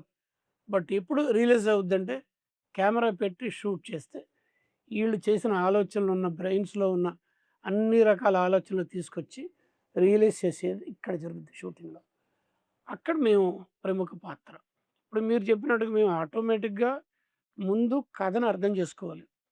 కథలో తాలూకు కాలాన్ని అర్థం చేసుకోవాలి. కథలో తాలూకు బ్యాక్‌గ్రౌండ్ ఎలా ఉంటది? ఏంటి? Period whatever it is. అది ఎన్ని నైట్ ఎఫెక్ట్స్ ఉంటాయి? నైట్ ఎఫెక్ట్ ఎక్కడుండాలి? తర్వాత కాంట్రాస్ట్ లైటింగ్ ఎక్కడుండాలి? డ్రామాటిక్ లైటింగ్ ఎక్కడుండాలి? ఫ్లాట్ లైటింగ్ ఎక్కడుండాలి? కెమెరా మూవ్‌మెంట్లు ఎక్కడెక్కడ ఎలా ఉండాలని మాకంటూ ఒక అవగాహన ఉంటది. డైరెక్టర్ తర్వాత ఎలాగో చెప్తారు. ఆయన చెప్పిన దాంట్లో మేము అనుకున్నది ఒకటే అయ్యేటైతే ఓకే. లేతే ఆయన చెప్పేది వేరే వచ్చినప్పుడు సజెస్ట్ చేస్తాం. అటు ఇటుగా ఇద్దరం కలిసి ఒకటే సెట్ అవుతాం. ఇక్కడ ఏంటంటే ముందు నుంచి ప్రిపేర్డ్‌గా వస్తే ఇది ఈజీ అని చెప్పాను. కెమెరామెన్‌కి డెఫినిట్‌గా డైరెక్టర్ తాలూకు మైండ్ సెట్‌ని అర్థం చేసుకోవాలి. ఆ షార్ట్ డివిజన్. అండ్ ఇంకో మాట చెప్పాలి. డైరెక్టరు కథని ప్రేక్షకులకు ఎలా చెప్తాడు? Director tells the story through shots. ఆ షార్ట్స్ అనేది బేసికల్‌గా డైరెక్టరే చెప్తారు. ఆ షార్ట్స్‌ని ఏమంటారంటే బిల్డింగ్ బ్లాక్స్ అంటాం. మనం ఇటుకలతో బిల్డింగ్ చేసినట్టు. అవును. ఆ షార్ట్స్ ఏంటో తెలవాలిగా. డైరెక్టర్‌కి బేసిక్‌గా తెలవాలి. షార్ట్ డివిజన్ అంటాం కదా! అవును. సీన్‌ని. అవును. ఆ షాట్‌లు అంటే కెమెరామెన్‌కి తెలవాలి. ఆ షాట్‌లే కదా ఎడిటర్ కట్ చేసేది. అవును. లెన్సింగ్ మేము చేసేది బ్లాకింగ్ అంటాం. ఒక షాట్‌ని బ్లాకింగ్ అంటాం కదా! ఆళ్ళక్కడ ఉండాలి, వీళ్ళిక్కడ ఉండాలి. ముందుండాలి, వెనకుండాలి. ప్యానింగ్‌లో ఇలా రావాలి, టాలీ ఇలా రావాలి. ఇవన్నిటికి కూడా technical knowledge non technical, technical 2 విభాగాలుంటాయి. డైరెక్టర్‌కి అన్నీ కావాలి. నాన్ టెక్నికల్, టెక్నికల్ కూడా. క్రియేటివ్ అంటే ఆ paper work, subject, screen play, dialogue clarity మీద కమాండ్ ఉండదు. ఇంక్లూడింగ్ మ్యూజిక్, మ్యూజిక్ మీద అన్నిటి మీద. మనకేంటంటే అది రెడీ చేసిన తర్వాత మేము దిగుతాం కదా! మాకేది కమాండ్ ఉండాలి. ఆ గివెన్ ఆ పర్టిక్యులర్ సీన్‌ని డైరెక్టర్ ఇలా డిఫైన్ చేసినప్పుడు దానికి తగ్గట్టుగా లెన్సింగు, దానికి తగ్గట్టుగా ఎపర్చరు, డెప్త్ ఆఫ్ ఫీల్డ్ ఇవే ఉంటాయి కొన్ని. కలర్సు, బ్యాక్ లైటా, ఫ్రంట్ లైటా, ఆ నైట్ లైటు ఏ మూడ్‌లో ఎళ్ళాలంటే ఎలాంటి లైటింగ్ చేయాలి? ఆ లైటింగ్ కాంట్రాస్ట్ ఏంటి? అది మామూలుగా 7 గంటలకి 7 పీఎం, 8 పీఎంకి చేసే ఫిల్మా? అదే సీనా? అర్ధరాత్రి 1 గంట చేసేప్పుడు లైటింగ్ మారిపోద్ది. తెల్లవారుజామున లైటింగ్ మారిపోద్ది. రైల్వే స్టేషన్‌లో లైటింగ్ వేరే, బస్ స్టాండ్‌లో లైటింగ్ వేరే, డే టైమ్ వేరు, నైట్ టైమ్ వేరు. ఇవన్నీ కూడా మా బాధ్యత. మెయిను ఆర్టిస్టులు పెర్ఫార్మన్స్ చేసేటప్పుడు ఇంపార్టెన్స్‌గా ఆ పర్టిక్యులర్ డైలాగు కథను నడిపించడానికి అనేది డైరెక్టర్ అనుకుంటేనే క్లోజప్ పెట్టమంటాడు. ఆ క్లోజప్ పెట్టినప్పుడు మేము దానికి తగ్గట్టుగా ట్రయల్‌గా ఉంటదని ఫోకస్‌లు, ఎపర్చర్‌లు, ఎక్స్‌పోజర్‌లు అది మేము చేయాలన్నమాట. ప్రొఫెషనల్‌గా ఉంటదది. అవును. సో, కెమెరామెన్‌కి అన్నీ తెలవాలి. ఇందులో ఏంటి కాస్ట్యూమ్స్. ఆ కాస్ట్యూమ్స్ అనేది మళ్ళీ మేము ఇది కావాలి, ఈ కలర్ కావాలి. ఓ 10 జతలు పట్టుకొసి ఇది వెయ్యి ఈ సీన్‌కి, ఈ సీన్‌కి ఇది వెయ్యి. సాంగ్స్‌కేమో కలర్‌ఫుల్‌గా ఉండాలి.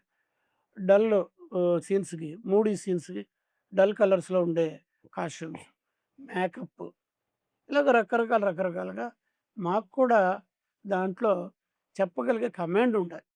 మేము చెప్పింది ఆ కాస్ట్యూమ్స్ వోళ్ళు, మేకప్ వోళ్ళు, విక్కులు గాని, ఇంకోటి కూడా మేకప్ ఎలాంటి చేయాలి, ఏంటి చేయాలి ఇయన్నీ మాకు ముందు కమాండ్ ఉంటే మిగిలిన వాళ్ళందరూ మా మాట వింటారు. అవును.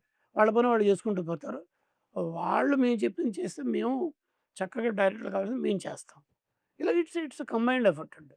అవును. సార్ అది ఇందాక మనం మాట్లాడుతుండగా చిరంజీవి గారి టాపికొచ్చింది. అండ్ మీ ఫస్ట్ అంటే ఒక సినిమాలో ఛాయాగ్రహణం 'ఎంవి రఘు', 'బీఎస్సీ డీసీపీ' అనొచ్చిన cinema 'Magamaharaju'. Yes. Yes. Chiranjeevi yes. Act చేసిన యెస్. 'మగమహారాజు'. అవును. అండ్ అందులో కూడా ఒక ఐకానిక్ సాంగ్ సార్. 'నీ దారి పూల దారి' అని cycle song. Cycle song. So, ఆ సినిమా ఎక్స్‌పీరియన్స్ అండ్ ఆ సినిమా ఎక్స్‌పీరియన్స్, ఆ సాంగ్ ఎక్స్‌పీరియన్స్, ఫస్ట్ టైమ్ మీ పేరు అలా ఛాయాగ్రహణం అని మీ పేరు చూసుకున్నప్పుడు మీరు ఎలా ఫీల్ అయ్యారు సార్? మీరెలా ఫీల్ అయ్యారు? మీ ఫ్యామిలీ మెంబర్స్ ఎలా ఫీల్ అయ్యారు? నేను నా పేరు పడ్డం అనేది డీఓపీగా 'మగమహారాజు.' నాకు ఫస్టు స్క్రీన్ మీద నా పేరు చూసుకుంది 'భక్త కన్నప్పలో' కెమెరా సహాయకులు అన్న దాంట్లో 'శరత్ రఘు' అనేది ఫస్ట్. అది ఓకే. అప్పట్లో. వాహినిలో 300 సినిమాలకు పనిచేసినోడు నా పేరు ఉందో లేదో నాకే తెలీదు. అయితే 'మగమహారాజు'కొద్దాం. నాకు ఫస్టు డీఓపీ అని కాదు దాంట్లో ఛాయాగ్రహణం వేసాం. వచ్చిన బయటికి ప్రపంచానికి ఇండిపెండెంట్ ఛాయాగ్రాహకుడిగా నన్ను ప్రపంచానికి చూపించిన సినిమా చిరంజీవి హీరోగా నటించిన 'మగమహారాజు'. విజయబాబురెడ్డి గారు. ఆయన అవును. కూడా పెద్ద చాలా పెద్ద successful director. Sorry producer. First time direct చేశారు. ఓకే. నేను ఫస్ట్ టైము ఇండిపెండెంట్ కెమెరామన్‌గా ఆయన బ్రేక్ ఇచ్చారు నాకు. సో, ఆ సినిమాలో ఛాలెంజ్ ఉంటుంది. ఫస్ట్ టైమ్ చేసినప్పుడు అందరిని మనం ఆకట్టుకోవాలని ఉంటది కదా! ఫోకస్ చేయాలని, రఘు భలే వర్క్ చేశాడు అనిపించుకోవాలని ఉంటది కదా! ఆ చాయిసు నాకు సైకిల్ సాంగ్ ద్వారా వచ్చింది. ఆ! 8 డేస్ సైకిల్ అవునండి. సాంగ్‌లో నేను ఆ సాంగు విని, ఆడియో విని 10 సార్లు డైరెక్టర్స్ వింటారు. నేను కూడా విని బాపిరెడ్డి గారి దగ్గరికెళ్ళి, "సార్ మామూలుగా క్రేన్‌లో ఆర్మ్ ఇలా తిప్పుతూ ఏదో చేయొచ్చండి." "కాదండి. నేను చిన్న రిగ్ నేను ఓన్‌గా డిజైన్ చేస్తాను. అది నాకు పర్మిట్ చేయండి. నాకు ఇదో వద్దండి. క్రేన్ అక్కర్లేదు నాకు. ట్రాక్ అండ్ ట్రాలీ ఒకటి ఇచ్చేయండి. నేను ఒక ఇది చేస్తానంటే" ఎంత అవుద్దన్నారు. ఇంత అవుతే ఏముంది ఆ అమౌంట్ చేయించాను. దాంట్లో ఏంటంటే సైకిల్ సాంగు. డైనమిక్‌గా తీయాలి షాట్లు సాంగ్ అనగానే. అందులో నా మార్క్ చూపించుకోవాలి. స్టోరీ టెల్లింగ్ ఉండాలి. అప్పుడు మరి చిరంజీవి కూడా 8 రోజులకి సైకిల్ తొక్కుతూ ఎనర్జీ తగ్గుతూ ఎంత గొప్పగా చేసాడాయన. అంటే ఆర్టిస్ట్‌కి కూడా రేపొద్దున్న ఆ సాంగ్ చూసి చిరంజీవి ఎంత బాగా చేశాడని అనిపించుకోవాలి ఆయనకు ఉండదా? నాకు ఉండదా కెమెరామెన్‌గా? అవును. అదేంటంటే ఆ కిల్లింగ్ స్పిరిట్ అనమాట. సో, నేను అదెందుకు చేశానంటే సైకిలు కంప్లీట్ కిందకెళ్ళిపోయి నేను సైకిల్ మూవ్ అవుతుంటే చిరంజీవి గారు తొక్కుతుంటే వీళ్ళు కూడా నా ఆర్మ్‌ని దాంతో పాటు తీసుకెళ్తుంటే ఈ స్పోక్స్‌లోంచి ఎనకాల ఉండే వీళ్ళు ఫ్యామిలీ మెంబర్స్ మీద షాట్లు కట్ అవుతుంటాయి. అవును. నేను అప్పుడున్న కెమెరాలు ప్రిలిమినరీ కెమెరా. చాలా ప్రిలిమినరీ. ఈ వ్యూ ఫైండర్ అంటాం కదా! చూసేది. అవునండి. పెరిస్కోప్ అది అడ్జస్ట్‌మెంట్ కూడా లేదు ఆ రోజుల్లో. అలాంటి లేని కెమెరాతో నేను స్పోక్స్ కింద నుంచి ఈ సైకిల్ తొక్కుతుంటే దాంట్లోంచి ఆళ్ళని అలా షాట్‌కి నేను తలకిందులుగా సర్కస్ ఫీట్ అనమాట. తలకిందులుగా పడుకొని ఆ కెమెరాని ఇంక ఆల్మోస్ట్ గ్రౌండ్ లెవెల్‌లో కెమెరా పెట్టి సైకిల్ మూవ్ అవుతుంటే నేను కూడా అలా మూవ్ అవుతూ ఆల్మోస్ట్ నా జుట్టు నేలకు తగులుతుందనమాట. ట్రాలీతో తిరుగుతుంది. యెస్. అలాగే చేశాననమాట. అది అద్భుతం. అదొకటే కాదు. తను సైకిలు ఇలా ఉంటది కదా! అవునండి. ఆ సైకిల్ ఇలా ఆ షాట్ చాలా నాకిష్టం గూడా. దానికి మిర్రర్ ఉంటది కదా! ఇక్కడ నీ సైజ్‌లో కెమెరా పెట్టా. ఓకే. ఇక్కడ హెడ్ వెనక దాన్ని ఓటీఎస్ అంటానమాట. ఓకే. ఈయన ఫిగరు దీంట్లో కనిపిస్తుంది. అద్దంలో కనిపించాలి. అదే కనిపిస్తుంది. తొక్కుతుంటే అటా ఇటా ఇటా ఇలా ఇలా అని. ఎదురుగుంటా ఉంటది. మళ్ళీ ఇలా ఉంటది. మళ్ళీ ఇలా ఉంటది. సైడ్‌లోంచి ఉంటది. రకరకాలు. ఫ్రంట్ నుంచి కూడా తొక్కుతున్నారు కదా! ఫ్రంట్ నుంచి ట్రాక్ ఎయలేం. నా ఆర్మ్ అక్కడ పెట్టుకొని ప్యారలల్‌గా ఇద్దరనమాట. ఈక్వల్ స్పీడ్‌తో ఆయనంతా చేస్తున్నాడు. అయన్నీ రకరకాల షాటులు, ఆయన రకరకాల change overs, energy drop, water పోయడం, చన్నీళ్ళు పోసేస్తారు బాటిల్ తీసుకొని. ఆయన స్టేజెస్ చాలా బాగా అద్భుతంగా చేశారు. సౌండ్ ఎన్ని రోజుల్లో తీశారు సార్ ఆ సాంగ్? 2 నైట్సు, ఒక ఫుల్ డేలో చేశాను. బికాస్ ఆఫ్ దీనివల్ల. ఈ రిగ్ వల్ల నేను చేయించిన రిగ్ వల్ల 2 నైట్సు, ఒక ఫుల్ డే 2:30. ఇంకొక హాఫ్ డే ఎంతో మొత్తం ఇంతే చేసేసాం. ఆ మ్యూజికల్‌గా ఎడిటింగ్ కూడా కట్ చేశారు. చాలా అద్భుతంగా వచ్చింది ఆ సాంగ్. అంటే ఆ సాంగు కథలో ఉండే ఎమోషన్ ఏదైతే ఉందో ఫ్యామిలీ మెంబర్స్‌కి కథ ఏది చెప్తుందో, ఆ అబ్బాయి ఫ్యామిలీ కోసమని ఇంత స్ట్రెయిన్ తీసుకొని ప్రాణం పణంగా పెట్టి చేస్తున్నాడు. లైఫ్ రిస్క్ తీసుకొని చేస్తారు. యెస్. అది ఆ సాంగ్‌లో కెమెరా చెప్తుంది, ఎడిటింగ్ చెప్తుంది, డే అండ్ నైట్ లైటింగ్ చెప్తుంది, కెమెరా మూవ్‌మెంట్ చెప్పుద్ది, అన్ని టేకింగ్ చెప్పుద్ది. అది it's a wonderful experience for me. Sir ఇప్పుడు ఇందాక మనం 'కె. విశ్వనాథ్' గారి గురించి మాట్లాడుకున్నాం. నెక్స్ట్ మీ సినిమాల్లో మేజర్ పార్ట్ మనం మాట్లాడుకోవాలనుకుంటే లైక్ 'వంశీ' గారి సినిమాలు. 'వంశీ' గారితో మీ రిలేషను అలాగే 'వంశీ' గారి సినిమాల్లో మాకు అంటే సినిమాటిక్‌గా ఎక్కువ మాట్లాడాలనుకుంటే 'సితార', 'అన్వేషణ' ఈ సినిమాలు. సో, వాటి గురించి కొంచెం వాటి ఎక్స్‌పీరియన్సెస్ అవి కొంచెం. యాహ్! ఇప్పుడు వంశీ నేను అసిస్టెంట్ కాడ నుంచి కలిసి తిరిగేవాళ్ళమండి. అతనిది నాది సినిమాకి సంబంధించినంత వరకు విడిగా సైకలాజికల్ మాట్లాడడం. సినిమాకి సంబంధించింది ఇద్దరికీ ఒకే టైప్ ఆఫ్ మైండ్ సెట్. పర్టిక్యులర్‌గా రీజనల్ ఫిల్మ్ కంటే మేము వరల్డ్ సినిమా చూడడం అనేది అలవాటు చేసుకున్నాం. ఇంటర్నేషనల్ ఫిల్మ్ ఫెస్టివల్‌కెళ్ళటం, యూరోపియన్ ఫిలిమ్స్, ఆ ఫిలిమ్స్, ఈ ఫిలిమ్స్ చూడడం.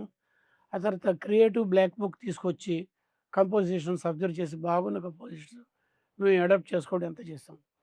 అంటే సినిమా రంజింపజేసేట్టుగా ఉండాలనేది మా motto. Vamshi is such a creator. Is a copy director type of copy కాదు. క్రియేటర్ అనమాట.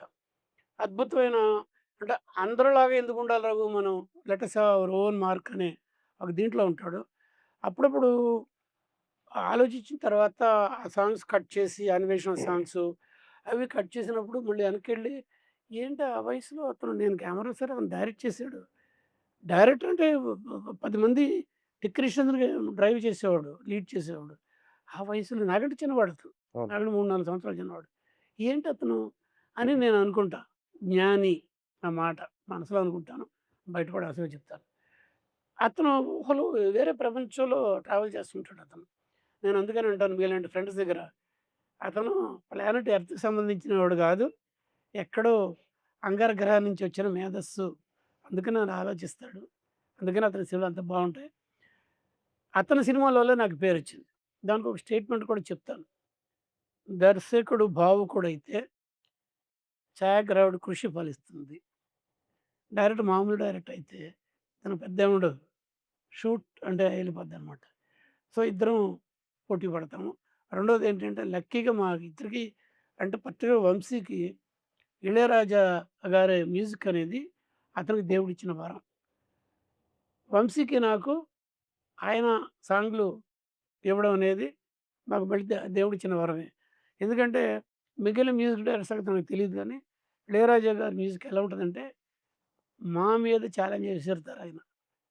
డైరెక్టర్ మీద, కెమెరా మీద, ఆర్ట్ డిపార్ట్మెంట్ మీద. నేనింత గొప్ప ట్యూన్ ఇచ్చాను, ఇంత గొప్ప మ్యూజిక్ ఇచ్చాను.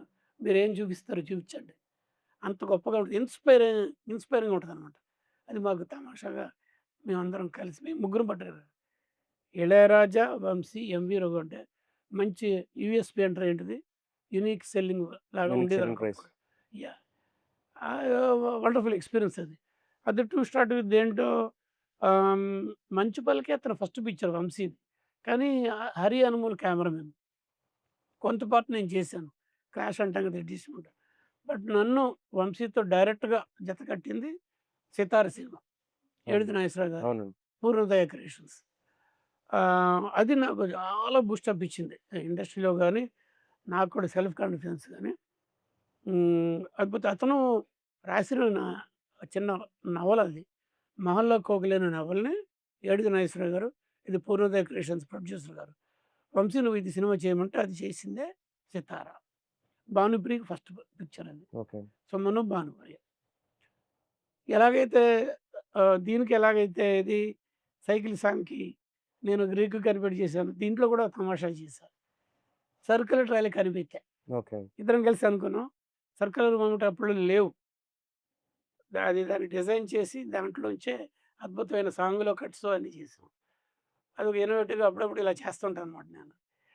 ఈ సితార్‌కి సంబంధించి అంటే వంశీ బేసికల్‌గా మంచి కంపోజిషన్స్ చాలా డిఫరెంట్‌గా ఉండే కంపోజిషన్స్ అతను కన్సీవ్ చేస్తాడు. ఉన్నదాన్ని కాదు. కన్సీవ్ చేస్తాడు అతను కొత్తగా. దానికి నేను భలే ఉంది కంపోజిషన్ అని. అరే! నాకు రాలేదేంటి థాట్ అని నేను అనుకున్నాను ఎన్నో సార్లు. ఇద్దరం కలిసి మొత్తం మీద మిమ్మల్ని ఒక వండర్ చూపిస్తాం. సితార్‌లో ఇద్దరం కలిసి చేసిన మ్యాజిక్‌లు చాలా ఉన్నాయి. అదే సార్. ఇప్పుడంటే అలాంటి ఒక మ్యాజిక్ ఏదో ఒకటి తెలుసుకొని అమితాబ్ బచ్చన్ గారే మిమ్మల్ని పిలిపించి మాట్లాడారంట కదా సార్ అది. దాని గురిండే. సితార్‌లో ఒక పర్టిక్యులర్ స్టోరీ టెల్లింగ్‌లో ఈ భానుప్రియ ఆ కోటలో రాజకుమారిలాగా ఉండి పంజరంలో ఉండిపోయిన అమ్మాయి స్టోరీ లైన్ ప్రకారం ఏంటంటే పగడ వేషగాడులో ఉన్న ఈ క్యారెక్టర్‌ని సుమన్ కదా! వాళ్ళిద్దరూ బయటకొచ్చేస్తారు. అది రాత్రిపూట జరగాలి. అప్పుడు మరి బయటకొచ్చినప్పుడు గోదావరి చుట్టూరా కథ. మరి గోదావరి, కొండలు, గుట్టలు, పొలాలు ఈటి మధ్యలో ఇది ట్రావెల్ చేయాలి. అప్పుడు దానికి ఫోటోగ్రఫీ కష్టం. లిమిటెడ్ ఏరియాలో నైట్ లైటింగ్ చేయొచ్చు. ఏదైనా చేయొచ్చు. బట్ వాస్ట్ స్పాన్ ఉన్న చోట ఏంటన్నప్పుడు అప్పుడు నేనే చెప్పా. పర్లేదులే నేను రిస్క్ కాదు. నాకు కాన్ఫిడెన్స్ ఉంది. నేను డే ఫర్ నైట్ ఫోటోగ్రఫీ చేస్తాను. వంశీకి తెలుసు. ఇద్దరం కలిసి మాట్లాడుకుంటాం కాబట్టి. మరి చేయగలవా అన్నాడు. చేద్దాం రా వంశీ. నేను అనుకున్నట్టు నాకు కొన్ని ఫెసిలిటీస్ ఇయ్యి. కొన్ని టైమింగ్స్ చెప్తాను. ఆ టైమింగ్స్ దగ్గర గోదావరి దగ్గరికెళ్దాము. నైట్ గాని, ఇది గాని మామిడి తోటలు ఈ టైంలో తీద్దాము. ఇలాగ చెప్పాను నేను. అందులో 'ఎన్నిట్లో గోదావరి' అనే పాట ఒకటి. ఇంకో 2, 3 పాటల్లో డే ఫర్ నైటు స్కీమ్‌లో చెప్పాలి. అసలు డే ఫర్ నైట్ ఏంటి? మీరు అడగాల్సిన ప్రశ్న నేను అడుక్కుంటున్నాను. పట్టపగలు మంచి ఎండలో షూట్ చేసి, అది పండు వెన్నెల్లో నైట్‌లో జరుగుతుందని మేము మిమ్మల్ని నమ్మించాలి. మభ్యపెట్టడం, మోసపుచ్చడం. That is day for night. చాలా కష్టం. అయితే నాకు మంచి మంచి కాన్ఫిడెన్స్‌లున్నాయి. నేను మంచి మంచి హాలీవుడ్ సినిమాలు చూశాను. దాంట్లో 'ద్వారకా దేవిచే' గారు 'షోలేలో' చేసినయి నాకు మంచి మంచివున్నాయి. అది కాకుండా మా గురువుగారు స్వామి గారు 'భక్త కన్నప్పకి' నేనెళ్ళాను కదా! ఆయన దగ్గర. చేరాను కదా! ఆయన టీమ్‌లో. అందులో ఒక అద్భుతమైన సాంగ్ 'డే ఫర్ నైట్‌లో' చేశారు. ఎన్నియల్లో ఎన్నియల్లో చందమామ. ఆయన ఏ స్కీమ్‌లో చేశారు? ఏ ఫిల్టర్ వాడారు? లైటింగ్ ఏంటి? ఎక్స్‌పోజర్ ఏంటి? అన్నీ పక్కనుండి అబ్జర్వ్ చేశాను. ఇవన్నీ నాకు మంచి నాలెడ్జ్ ఇచ్చాయన్నమాట. దీంట్లో కూడా అంత బాగా చేశాను. అందులోనూ మీరు ఎంత బాగా చేసినా గ్రేడర్ ఇప్పుడేమో మీరేమంటారు? కలరిస్ట్ అంటారు కదా! అప్పుడు అవును. కలరిస్ట్ కాదు. అది గ్రేడింగ్ ఆఫ్ ప్రాసెస్ వేరు. అనలైజర్. బౌలర్‌లోనే నా కలరిస్ట్ నేను చేసిందాన్ని అద్భుతంగా తీసుకొచ్చి అచ్చమైన మూన్‌లైట్‌లో చేసినట్టుగా ఇవ్వగలిగాడు. ఆ సినిమాలో. అది మన అట్లూరి పూర్ణచంద్ర గారని పెద్ద ప్రొడ్యూసర్. చాలా పెద్ద ప్రొడ్యూసరు. అమితాబ్ బచ్చన్‌కి బాగా అటాచ్‌డు. ఆయనేంటంటే ఈ సినిమాని శ్రీదేవి గారు భానుప్రియ క్యారెక్టర్ చేసుకుంటూ హిందీలో వెర్షన్ చూద్దామని చెప్పి ఆయనకి చూపించారు సినిమా. మీ అభిప్రాయం చెప్పమని అమితాబ్ బచ్చన్ గారు ఆయన ఫ్యామిలీతో వచ్చారు. వస్తే ఆయన సినిమా చూసారు. అంతా అయిపోయింది. మమ్మల్ని టీకి పిలిచారు. భానుప్రియ, నేను, వంశీ వాళ్ళ ఫ్యామిలీతో టీ అయిపోయింది. తర్వాత నెక్స్ట్ డే మార్నింగు కారు పంపించి అప్పట్లో పూర్ణచంద్ర గారు వాయిని నన్ను పిలిపించారు. ఎందుకంటే అమితాబ్ బచ్చన్ గారు ఆ కెమెరామెన్ను ఇంతున్నాడు. అతను పట్టురంటే నేను అతను మాట్లాడాలి. డిస్కస్ చేయాలి. వాహినిలో షూటింగ్ జరుగుతుంది. శ్రీదేవి లోపల, డైరెక్టర్ ఏమో తాతినేని రామారావు గారు, Kamal Haasan on the bed. మూడో క్యారెక్టర్ 3 క్యారెక్టర్‌లు సినిమా అనమాట అది. అమితాబ్ బచ్చన్ గారు క్యారెక్టర్. ఆయనకి అప్పటికి లేదు. ఖాళీగా ఉన్నారు. గోపాల్రెడ్డి గారు కెమెరా. నన్ను కూర్చోబెట్టి రఘు చెప్పు. Day for night photography Indian సినిమాలో పెద్ద బాగుండదు. నేను ఎంజాయ్ చేయను. ఏదో ఒకళ్ళిద్దరు Dwarakadevi you have done a fantastic job. అదెక్కడ చేసావు? ఇదెక్కడ చేసావు? అని చెప్పి డీటెయిల్స్ నీ ఎక్స్‌పోజర్ ఎలా పెట్టావు? ఏం ఫిల్టర్స్ వాడావు? ల్యాబ్‌లో కంట్రోల్ ఎలా చేసావు? గోదావరి దగ్గర మిలమిల మిలమిల సూర్యుడు కొడతా ఉంటాడు గ్లేర్ అక్కడ ఎలా చేసావు? అది ప్రతి గోల్డ్ రిఫ్లెక్టర్సు నేనన్నీ చెప్పుకుంటూ వచ్చాననమాట. అక్కడ నాకు షేక్ హ్యాండ్ ఇచ్చి fantastic job. I enjoy that. ఈ సినిమాలో 'డే ఫర్ నైట్' చాలా గొప్పగా ఉంది అని చెప్పి నాకు అప్రిషియేట్ చేశారు. అది మెమరబుల్ అనమాట. అంటే తర్వాతేంటంటే సేమ్ తాతినేని రామారావు గారి డైరెక్షన్‌లో అట్లూరి పూర్ణచంద్రరావు గారు, ఏవిఎం శరవణన్ గారు, తర్వాత ఆహ్, టిప్స్ క్యాసెట్ గుల్షన్ కుమార్ గారు ప్రొడ్యూసర్స్‌గా, అమితాబ్ బచ్చన్ గారు హీరోగా ఒక సినిమా ఓకే. 'బడా ఆద్మీ', భానుప్రియ హీరోయిన్. నన్ను కెమెరామెన్‌గా పెట్టమన్నారు అమితాబ్ బచ్చన్ గారు. అమితాబ్ బచ్చన్ గారు, ఎంవి రఘు ఇద్దరం టీమయ్యాం.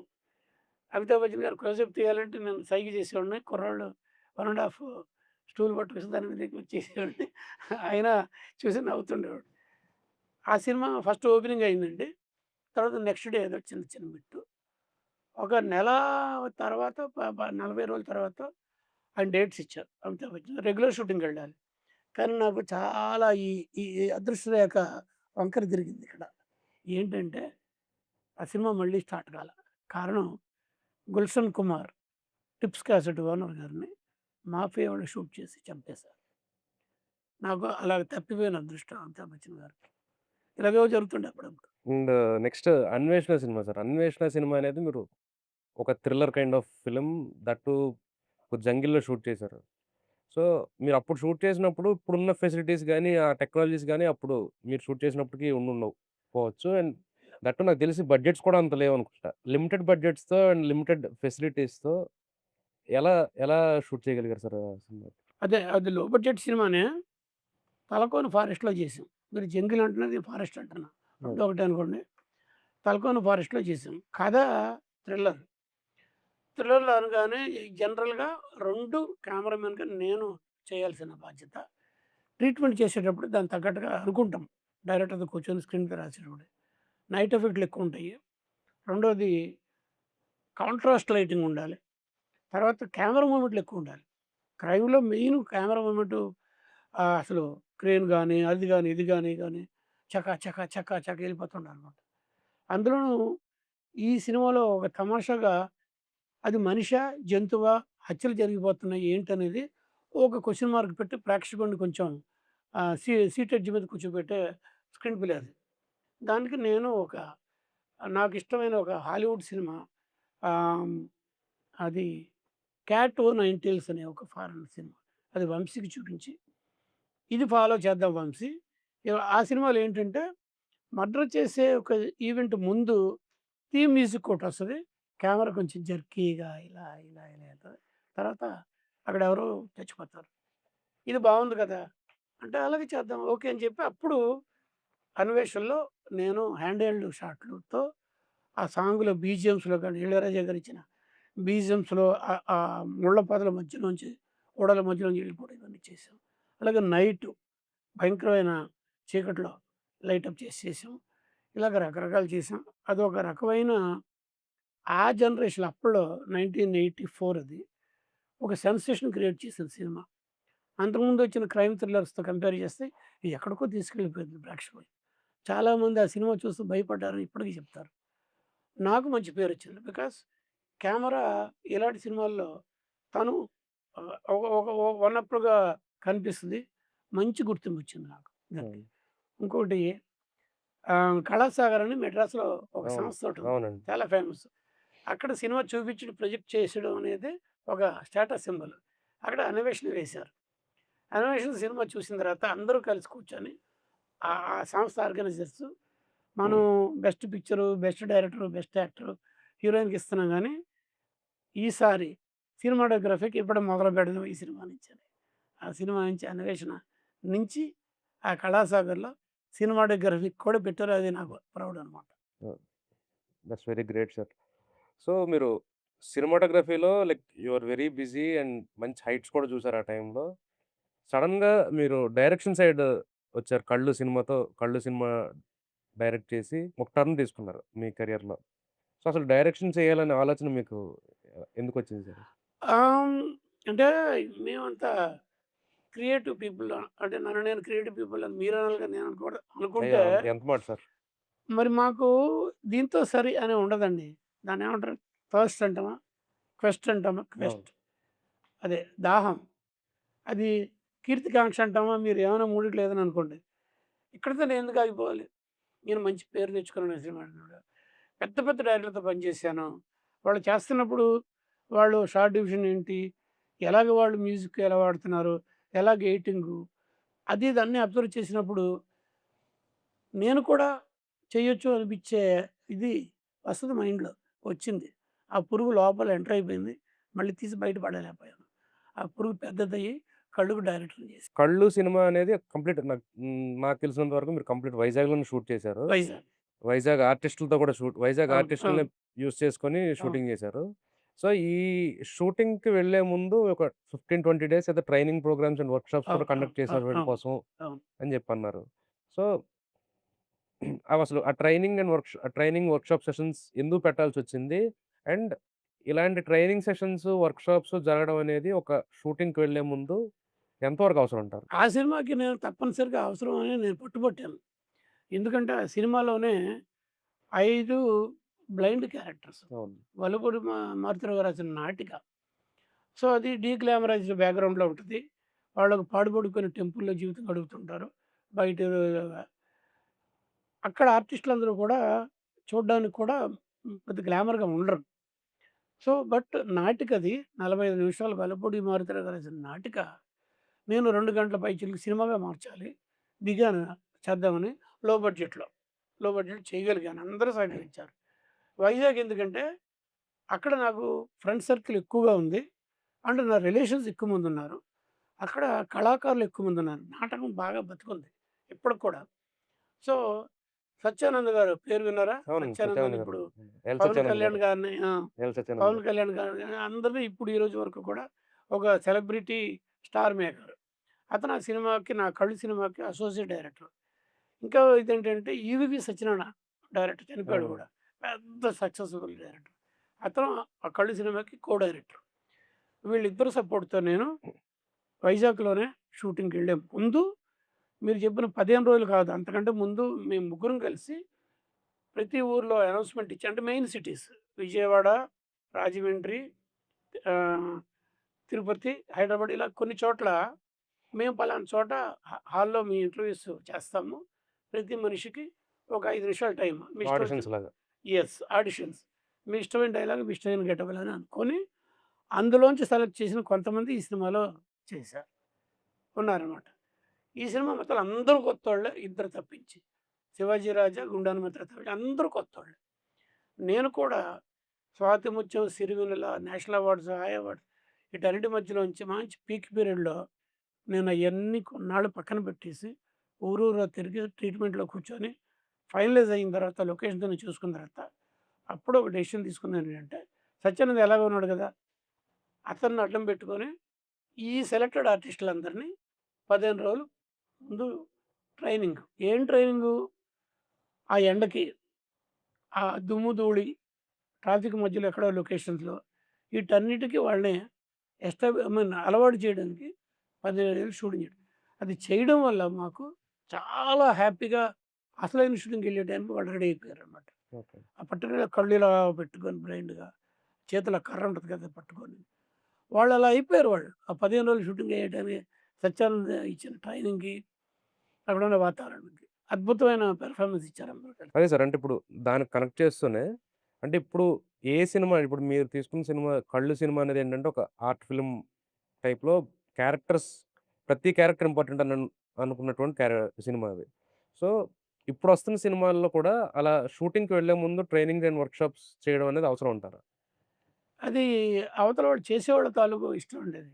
హ్మ్. ఇప్పుడు ఇంకా చెప్పాలంటే, ఆ రోజుల్లో 'మాయాబజారు', 'విజయ ప్రొడక్షన్స్‌లో' కూడా టైమ్ కౌంట్ చేసేవారంట. ఆర్టిస్టులు ప్రీ రిహార్సల్ చేస్తుంటే. ఉన్నాయి. నేనది విన్నాను నేను. ఓకే. అది విని ఆళ్ళే అప్పుడే రామారావు గారు, నాగేశ్వరరావు గారితో ఆ సీన్ లెంగ్త్‌లు కాలిక్యులేట్ చేసి 'కేవీ రెడ్డి' గారు, 'హెచ్ఎం రెడ్డి' గారు చేస్తే నేనెందుకు చేయలేనని అక్కడ మనసులో ఉండి మనకిక్కడ అవసరం. నా ఫిల్మ్ వేస్ట్ చేయలేను కొత్త వాళ్ళతో. ఆళ్ళకి ట్రైనింగ్ ఇస్తే ఫిల్మ్ వేస్టేజ్ కాకుండా కరెక్ట్ అయిన రిజల్ట్ రావాలని అందరం కలిసి నిశ్చయించి నేను గట్టిగా పట్టుబడి చేయించాననమాట. అండ్ 'కళ్ళు' సినిమాకి ఇంకొక ప్రత్యేకత ఏంటంటే ఆ సినిమా మ్యూజిక్. 'కె. విశ్వనాథ్' గారితో పనిచేసేటప్పుడు 'కెవి మహాదేవన్' గారు. వంశీ గారితో పనిచేసేటప్పుడు 'ఇళయరాజా' గారు. ఇలాంటి దిగ్గజాలని కాదనుకోని మీరు 'ఎస్‌పి బాలసుబ్రహ్మణ్యం' గారిని ఎందుకు చూజ్ చేసుకున్నారు సార్ సినిమా? ఈ సినిమాకి అన్నీ ఇలాగే చేశానండి. హ్మ్.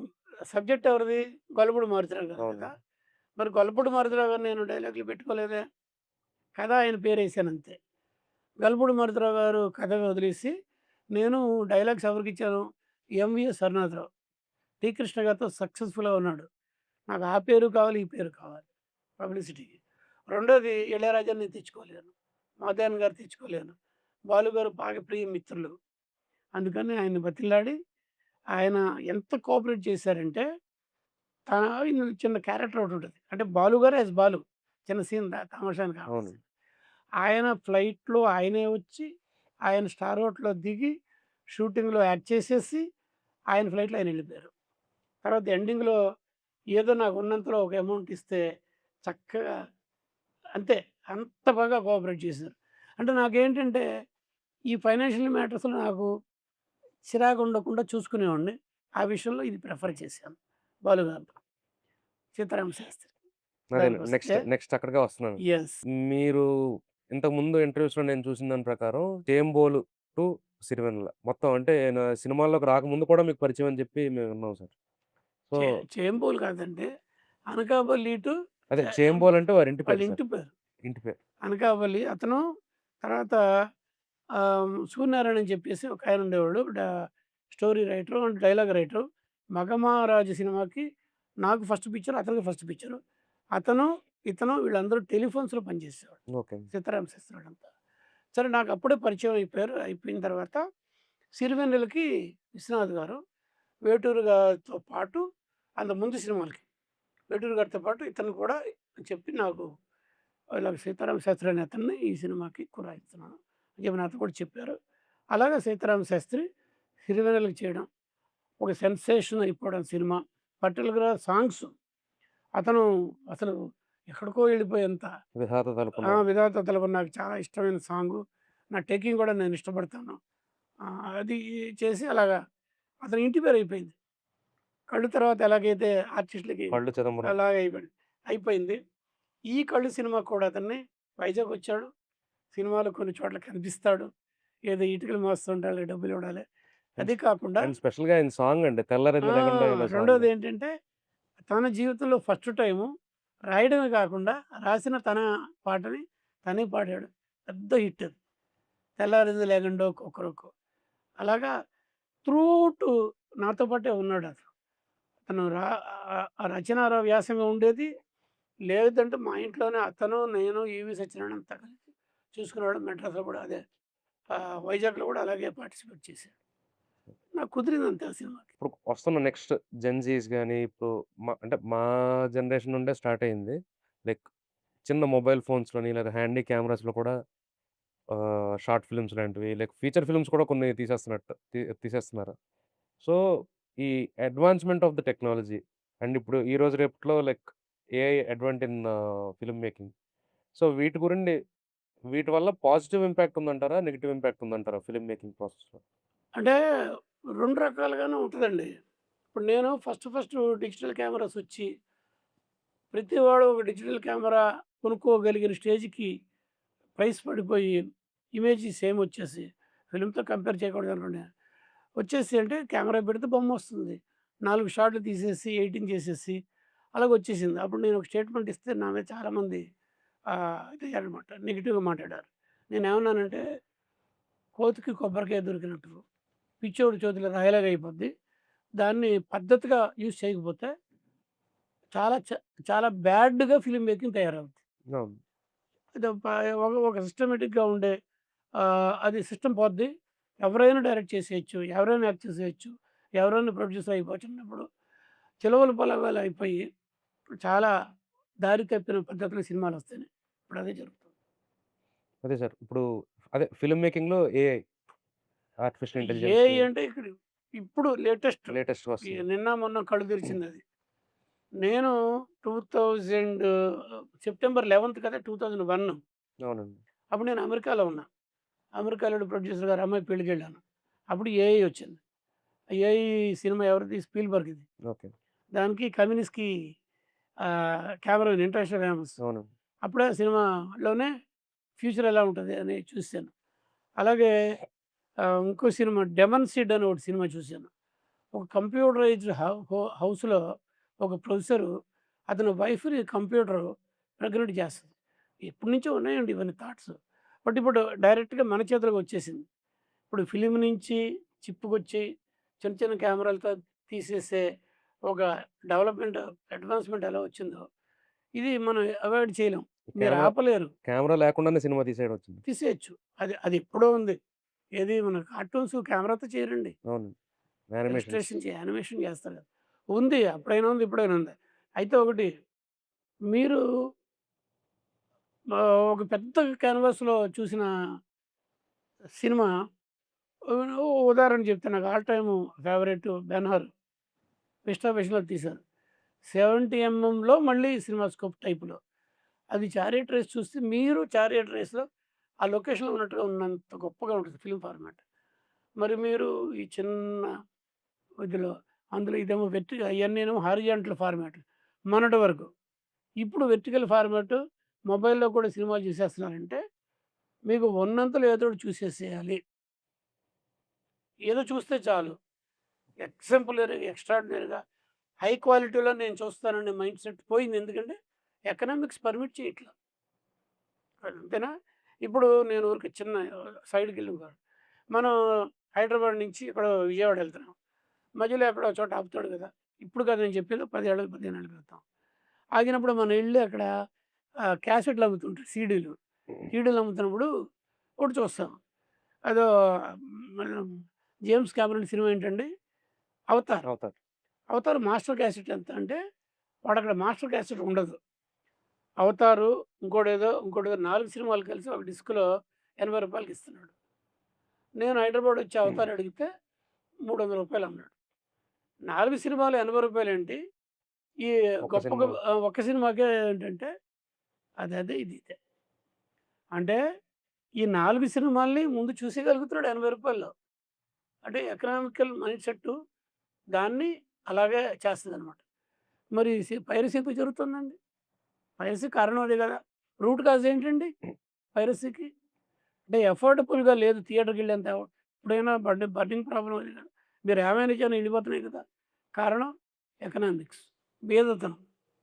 తర్వాతేంటంటే చూస్తే చాలు కంటెంట్. ఎక్స్‌ట్రార్డినరీగా అక్కర్లేదు. అది ఏఐ వచ్చిన తర్వాత ఇంకా ఈజియర్ అయిపోయింది. కొన్ని మీరు ఆపలేరండి. వెల్కమ్ చేయాల్సిందే. ఆపితే మళ్ళీ మీరు వెనకపడ్డారంటారు. మమ్మల్ని ఓల్డ్ టైమర్స్ అంటారు. మరి you have to travel it. కానీ పద్ధతిగా ఉన్నంతలో పద్ధతిగా ఉండడం నేర్చుకుంటే సొసైటీకి మంచిది. టోటల్‌గా సైన్స్ సొసైటీకి ఉపయోగపడాలి కానీ సొసైటీని డిస్టర్బ్ చేయకూడదు. పద్ధతిగా వాడండి. ఏదైనా ఏఐ కాదు, ఏఐ కాదు. ఒకటే చెప్తాను. Artificial intelligence. అది ఆర్టిఫిషియల్ ఇంటెలిజెన్స్. నాది ఒరిజినల్ ఇంటెలిజెన్స్. నా ఒరిజినల్ నాలాంటి వాళ్ళ ఒరిజినల్ ఇంటెలిజెన్స్‌లోంచి ఆర్టిఫిషియల్ ఇంటెలిజెన్స్ వచ్చింది. అది మాత్రం మర్చిపోవద్దు. అది మనం తెచ్చుకున్న ఆపదే ఆర్ టెక్నాలజీ అడ్వాన్స్‌మెంటే. రైట్ వేలో వాడండి. చక్కగా చేసుకోండి. ఎకానమీ చేసుకోండి. అన్నీ చేసుకోండి. But heart and soul missing కాకుండా చెయ్యండి. మనం కాదంటే కూడా ఆగదక్కడ. మీ సినిమాటిక్ కెరియర్ ఇట్సెల్ఫ్ సో, మా మాట్లాడడానికి కూడా మీ ఎక్స్‌పీరియన్స్ మీ ఎక్స్‌పీరియన్స్‌లో సగం ఉంటది మా age. So, as a film academician మీరు కొన్ని యూనివర్సిటీస్‌లో, అలాగే ఫిల్మ్ స్కూల్స్ అండ్ కాలేజెస్‌లో మీరు గెస్ట్ ఫ్యాకల్టీగా, అలాగే ఆహ్, డీన్‌గా, విజిటింగ్ ఫ్యాకల్టీగా ఇలా పనిచేశారు. So, as a film academician ఇప్పుడు నెక్స్ట్ వస్తున్న యాస్పైరింగ్ ఫిల్మ్ మేకర్స్‌కి what is the one golden rule that you teach them? And వాళ్ళు సినిమాని చూసే పర్స్పెక్టివ్ ఎలా ఉండాలనుకుంటున్నారు సార్? యాహ్! నేను మీరు చెప్పిన వీటన్నిటిలోంచి అంటే నేను చెన్నై నుంచి ఇక్కడ షిఫ్ట్ అయిన తర్వాత కొంచెం ఆపర్చునిటీస్ తక్కువగా ఉన్న రోజుల్లో, ఖాళీగా ఉన్న రోజుల్లో ఇలా నన్ను పిలిచారు. ఏది అకాడమీషియన్‌గా. And I started enjoying teaching. ఎందుకంటే టీచ్ చేసాను ఓవర్ నైట్ అంతా కూర్చొని రేపేం చెప్తానో అది నేను అవపోసన పట్టేవాడిని. సో, దానివల్ల ఏమవుతుందంటే నాకున్న నాలెడ్జ్‌ని నేను ఇంకా ఇంప్రూవ్ చేసుకున్నాను. ఇంకా అడిషనల్‌గా నా నా నాలెడ్జ్ బ్యాంక్‌లో యేసుకున్నాననమాట. ఇప్పుడు అది నన్ను అప్ అప్‌డేట్‌గా ఉన్నాను నేను. ఇప్పుడు కుర్రోళ్ళకి ఏం తెలుసో నాకు అంత తెలుసనమాట. ఇప్పుడున్న కుర్రోళ్ళకి నేను చేసిన బ్లాక్ అండ్ వైట్ ఆ మిక్సీలు కెమెరాలు అవి ఇవి ఫిల్మ్ ఫార్మాట్‌లు ఏమి తెలీదు. కానీ నాకు 50 అంటే 5 డికేడ్స్ నుంచి ఉన్న అన్ని డెవలప్‌మెంట్స్ టిల్ డేట్ వరకు నేను అప్‌డేట్ అవ్వడానికి కారణం నేను అకాడమిషియన్ అవ్వడానికి. సరే పక్కన పెడితే అది ఫస్ట్ ఆఫ్ ఆల్ మీరు పాత రోజుల్లో అసిస్టెంట్స్‌గా చేసి ఎవరి దగ్గర ఇది చేసి తర్వాత ఇండిపెండెంట్ కెమెరా ఉంటుంది. ఇప్పుడు ఫిల్మ్ ఎడ్యుకేషన్ చాలా ఇంపార్టెంట్‌గా కావాలి. Film education. ఒక ఇమేజ్ క్యాప్చరింగ్ దగ్గర ఫిల్మ్ ఎడ్యుకేషన్ ఒకటే కాదు. ఫోటోగ్రఫీ గానీ, మోడలింగ్ గానీ, అడ్వర్టైజింగ్ గానీ అన్ని రకాలకు కూడా చాలా అవసరం. స్టడీ అవసరం. ఎందుకంటే రోజుకొక కొత్త ఇన్వెన్షను, కొత్త ఫార్మాట్స్ వచ్చేస్తున్నాయి.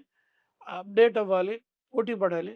ఇంకో విషయం ఏంటంటే, మా రోజుల్లో చదువుకున్నోళ్ళు తక్కువ మంది ఇంత కాంపిటీషన్ ఉండేది కాదు. ఇప్పుడు కోకొల్లలుగా చదువుకొని బయటకొచ్చేస్తున్నారు. చాలా కాంపిటేటివ్‌గా ఉంది ప్రపంచం. అంటే మీరు కూడా పోటాపోటీగా ఎడ్యుకేషన్ ద్వారా ఇంకోటి దేని ద్వారానో ఫస్ట్ ఆఫ్ ఆల్ మంచి నాలెడ్జ్ గెయిన్ చేయండి. ఆ నాలెడ్జ్ వల్ల అది ఎక్కడికి పోదండి. ఈ నాలెడ్జ్ ఈజ్ పవర్. అది ఎక్కడ మసిబారిపోదు లేకపోతే కరిగిపోదు. మీ బ్రెయిన్‌ని ఇంకా గట్టిపరుస్తుంది. First of all film makers నేను చెప్పేదేంటంటే సినిమాలు చూడండి, సినిమాలు చూడండి, సినిమాలు చూడండి. అంటే జనరల్‌గా అంటారు కదా! ఈట్, స్లీప్ అదేదో అంటారు కదా! అదే అనమాట. ఎన్ని సినిమాలు చూస్తే అంత మీకు మంచిది. మీకు ఓపిక ఉన్నంత అన్ని సినిమాలు చూడండి. Not only Indian films, not only Telugu films, international films, European films, world cinema చూడండి. ఈ రోజు ప్రపంచంలో బయట కంట్రీస్‌లో ఎలా ఉంది సినిమా? మనం వెనకబడి ఉన్నామా? ఇంకా ఏం చేయాలి మనం? ఇయన్నీ తెలుసుకోవాలి. పోటీ పడే తత్వం నేర్చుకోండి. అండ్ ఏదైనా కూడా నాకు తెలీదు. నేనొకటి అడుగుతాను మీరు చెప్పండి. కర్వ్డ్ సెన్సార్ అనేది ఒకటొచ్చింది. మీకు ఎవరికైనా తెలిసినా? Yes sir. Sensor curved sensor వచ్చింది. లేదు సార్. ఐడియా లేదు. మరది మరి నాకెలా తెలుసు? చాలామందికి ఇప్పుడు ఇది చూస్తున్నోళ్ళు చాలామందికి తెలీదు. సెన్సార్ అనేది కెమెరాలో వెనకాల ఫ్లాట్‌గా ఉంటుందిగా అవునండి. స్టాంప్‌లాగా. అవునండి. ఇప్పుడు పెద్ద కెమెరాస్‌లో ఉండే పెద్ద సెన్సార్ కర్వ్డ్‌గా వచ్చింది. దాని థియరీ వేరు. ఆహా! ఈ ఐడియా ఎవరికొచ్చింది? నాకు రాలేదని నేను అసూయపడ్డాను. అలాగుంటది. ఇయన్నీ కూడా మీరు దాన్నేమంటారంటే నిరంతర నిత్య విద్యార్థిగా ఉండడం అనేది ఎప్పుడు అవసరం. Particular film makers. డిఫరెంట్ ఫిల్మ్స్‌ని, డిఫరెంట్ జానర్స్‌ని మాస్టర్ సినిమాలు చూడండి, ప్రెజెంట్ సినిమాలు చూడండి, పానోరమా అవార్డ్ విన్నింగ్ సినిమాలు చూడండి. ఇప్పుడు దేన్ని జనం ఆదరిస్తున్నారో చూడండి. కాస్ట్ కంపేర్ చేసుకోండి. మీరు ఎక్స్‌పర్టైజ్ ఎంత చేసుకొని దాన్ని మినిమమ్ కాస్ట్‌లో చేయడానికి మీరు ప్రయత్నించండి. You will be successful. Most successful. బ్రహ్మాండం. Okay sir. Sir before we end the show నేను కొంతమంది పేర్లు చెప్తా సార్. కొంతమంది ప్రముఖుల పేర్లు చెప్తాను. సో, వాళ్ళ గురిండి మీరు ఒక్క మాటలో ఏం చెప్పాలనుకున్నారో చెప్పండి సార్? ఒక్క మాట కాదండి మీరు అడగండి చెప్తాం. అంటే క్లుప్తంగా. క్లుప్తంగా. ఫస్ట్ 'విజయ బాపినెట్టి' గారు. నా గాడ్ ఫాదర్. ఎందుకంటే 'మగమహారాజు' సినిమా ద్వారా నాకు ఒక గోల్డెన్ పాత్ర వేశారు. నేను ప్రతి సంవత్సరం జాన్యువరి 1 ఆయన దగ్గరికెళ్ళి ఒకే ఒక్క రూపాయి తీసుకొని నా దీంట్లో పెట్టుకుంటా. He is my godfather. Next 'VSR Swamy' గారు. ఈ రోజున ఈ 5,000 లోపలికెళ్తానంటే ఆయన తాలూకు దీవెనలే. నెక్స్ట్ 'రామానాయుడు' గారు. గొప్ప ప్రొడ్యూసర్ గారండి. ప్రొడ్యూసరే కాదండి. అసలు సినిమాల్లో అలాంటి మనుషులు ఉంటే అద్భుతంగా డెవలప్ అవుతది సినిమా. చెప్పు చేతల్లో అన్నీ ఉండేట్టుగా చూసే నిర్మాతల్లో ఆయన నంబర్ 1. ఆయన లొకేషన్‌లో ఉంటే అందరం చాలా ఒళ్ళు దగ్గర ఉండి పనిచేసి అలా ఉంటదనమాట. అలాంటి నిర్మాతలు ఉండాలి. రావాలి, కావాలి. నెక్స్ట్ 'కృష్ణంరాజు' గారు. కృష్ణరాజు గారు స్వామి గారి దగ్గర నుంచి బయటకొచ్చి ఫస్ట్ చేసిందే 'భక్త కన్నప్ప.' ఆయన చాలా మంచి మనిషి. మనిషి భారీగా ఉంటారు కానీ చాలా చక్కటి వ్యక్తిత్వం. 'అమరదీపం' సినిమాలో ఆయన పెర్ఫార్మెన్స్ చూసి అసలు డంగయిపోయాను. చాలా బాగా అందరిని అంటే స్వామి గారు అసిస్టెంట్‌ని తన సొంత బిడ్డల్లాగా చూసేవాడు మాకు. అది ఇప్పటికి మర్చిపోలేను. నెక్స్ట్ 'మంచు మోహన్ బాబు' గారు. మోహన్ బాబు గారు. మోహన్ బాబు గారు నాకు చాలా ఇష్టమైన మనిషి. ఎందుకంటే మొహమాటం లేకుండా ఉండే మనుషులు తక్కువ మందుంటారు.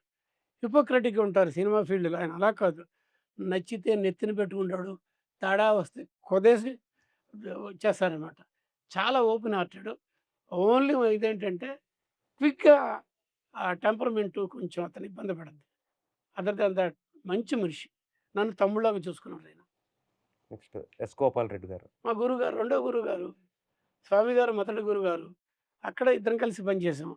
తర్వాత గోపాలరెడ్డి గారు బయటకొచ్చినప్పుడు స్వామి గారిని రిక్వెస్ట్ చేసి రఘు కావాలన్నారు. ఆ తర్వాత ఇప్పటికి కూడా మేము రెగ్యులర్ కాంటాక్ట్‌లో ఉన్నాం. Wonderful technician.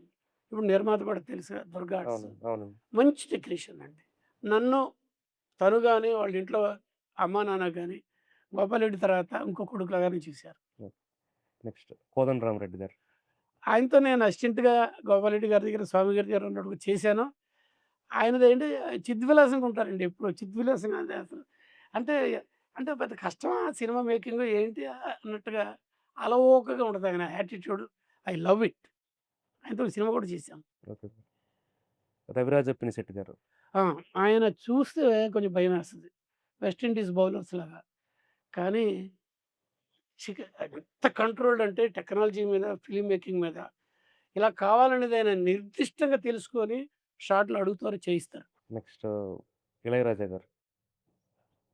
కోటి నమస్కారాలు. వంశీకి నాకు జీవితాన్ని ఇచ్చిన మనిషి.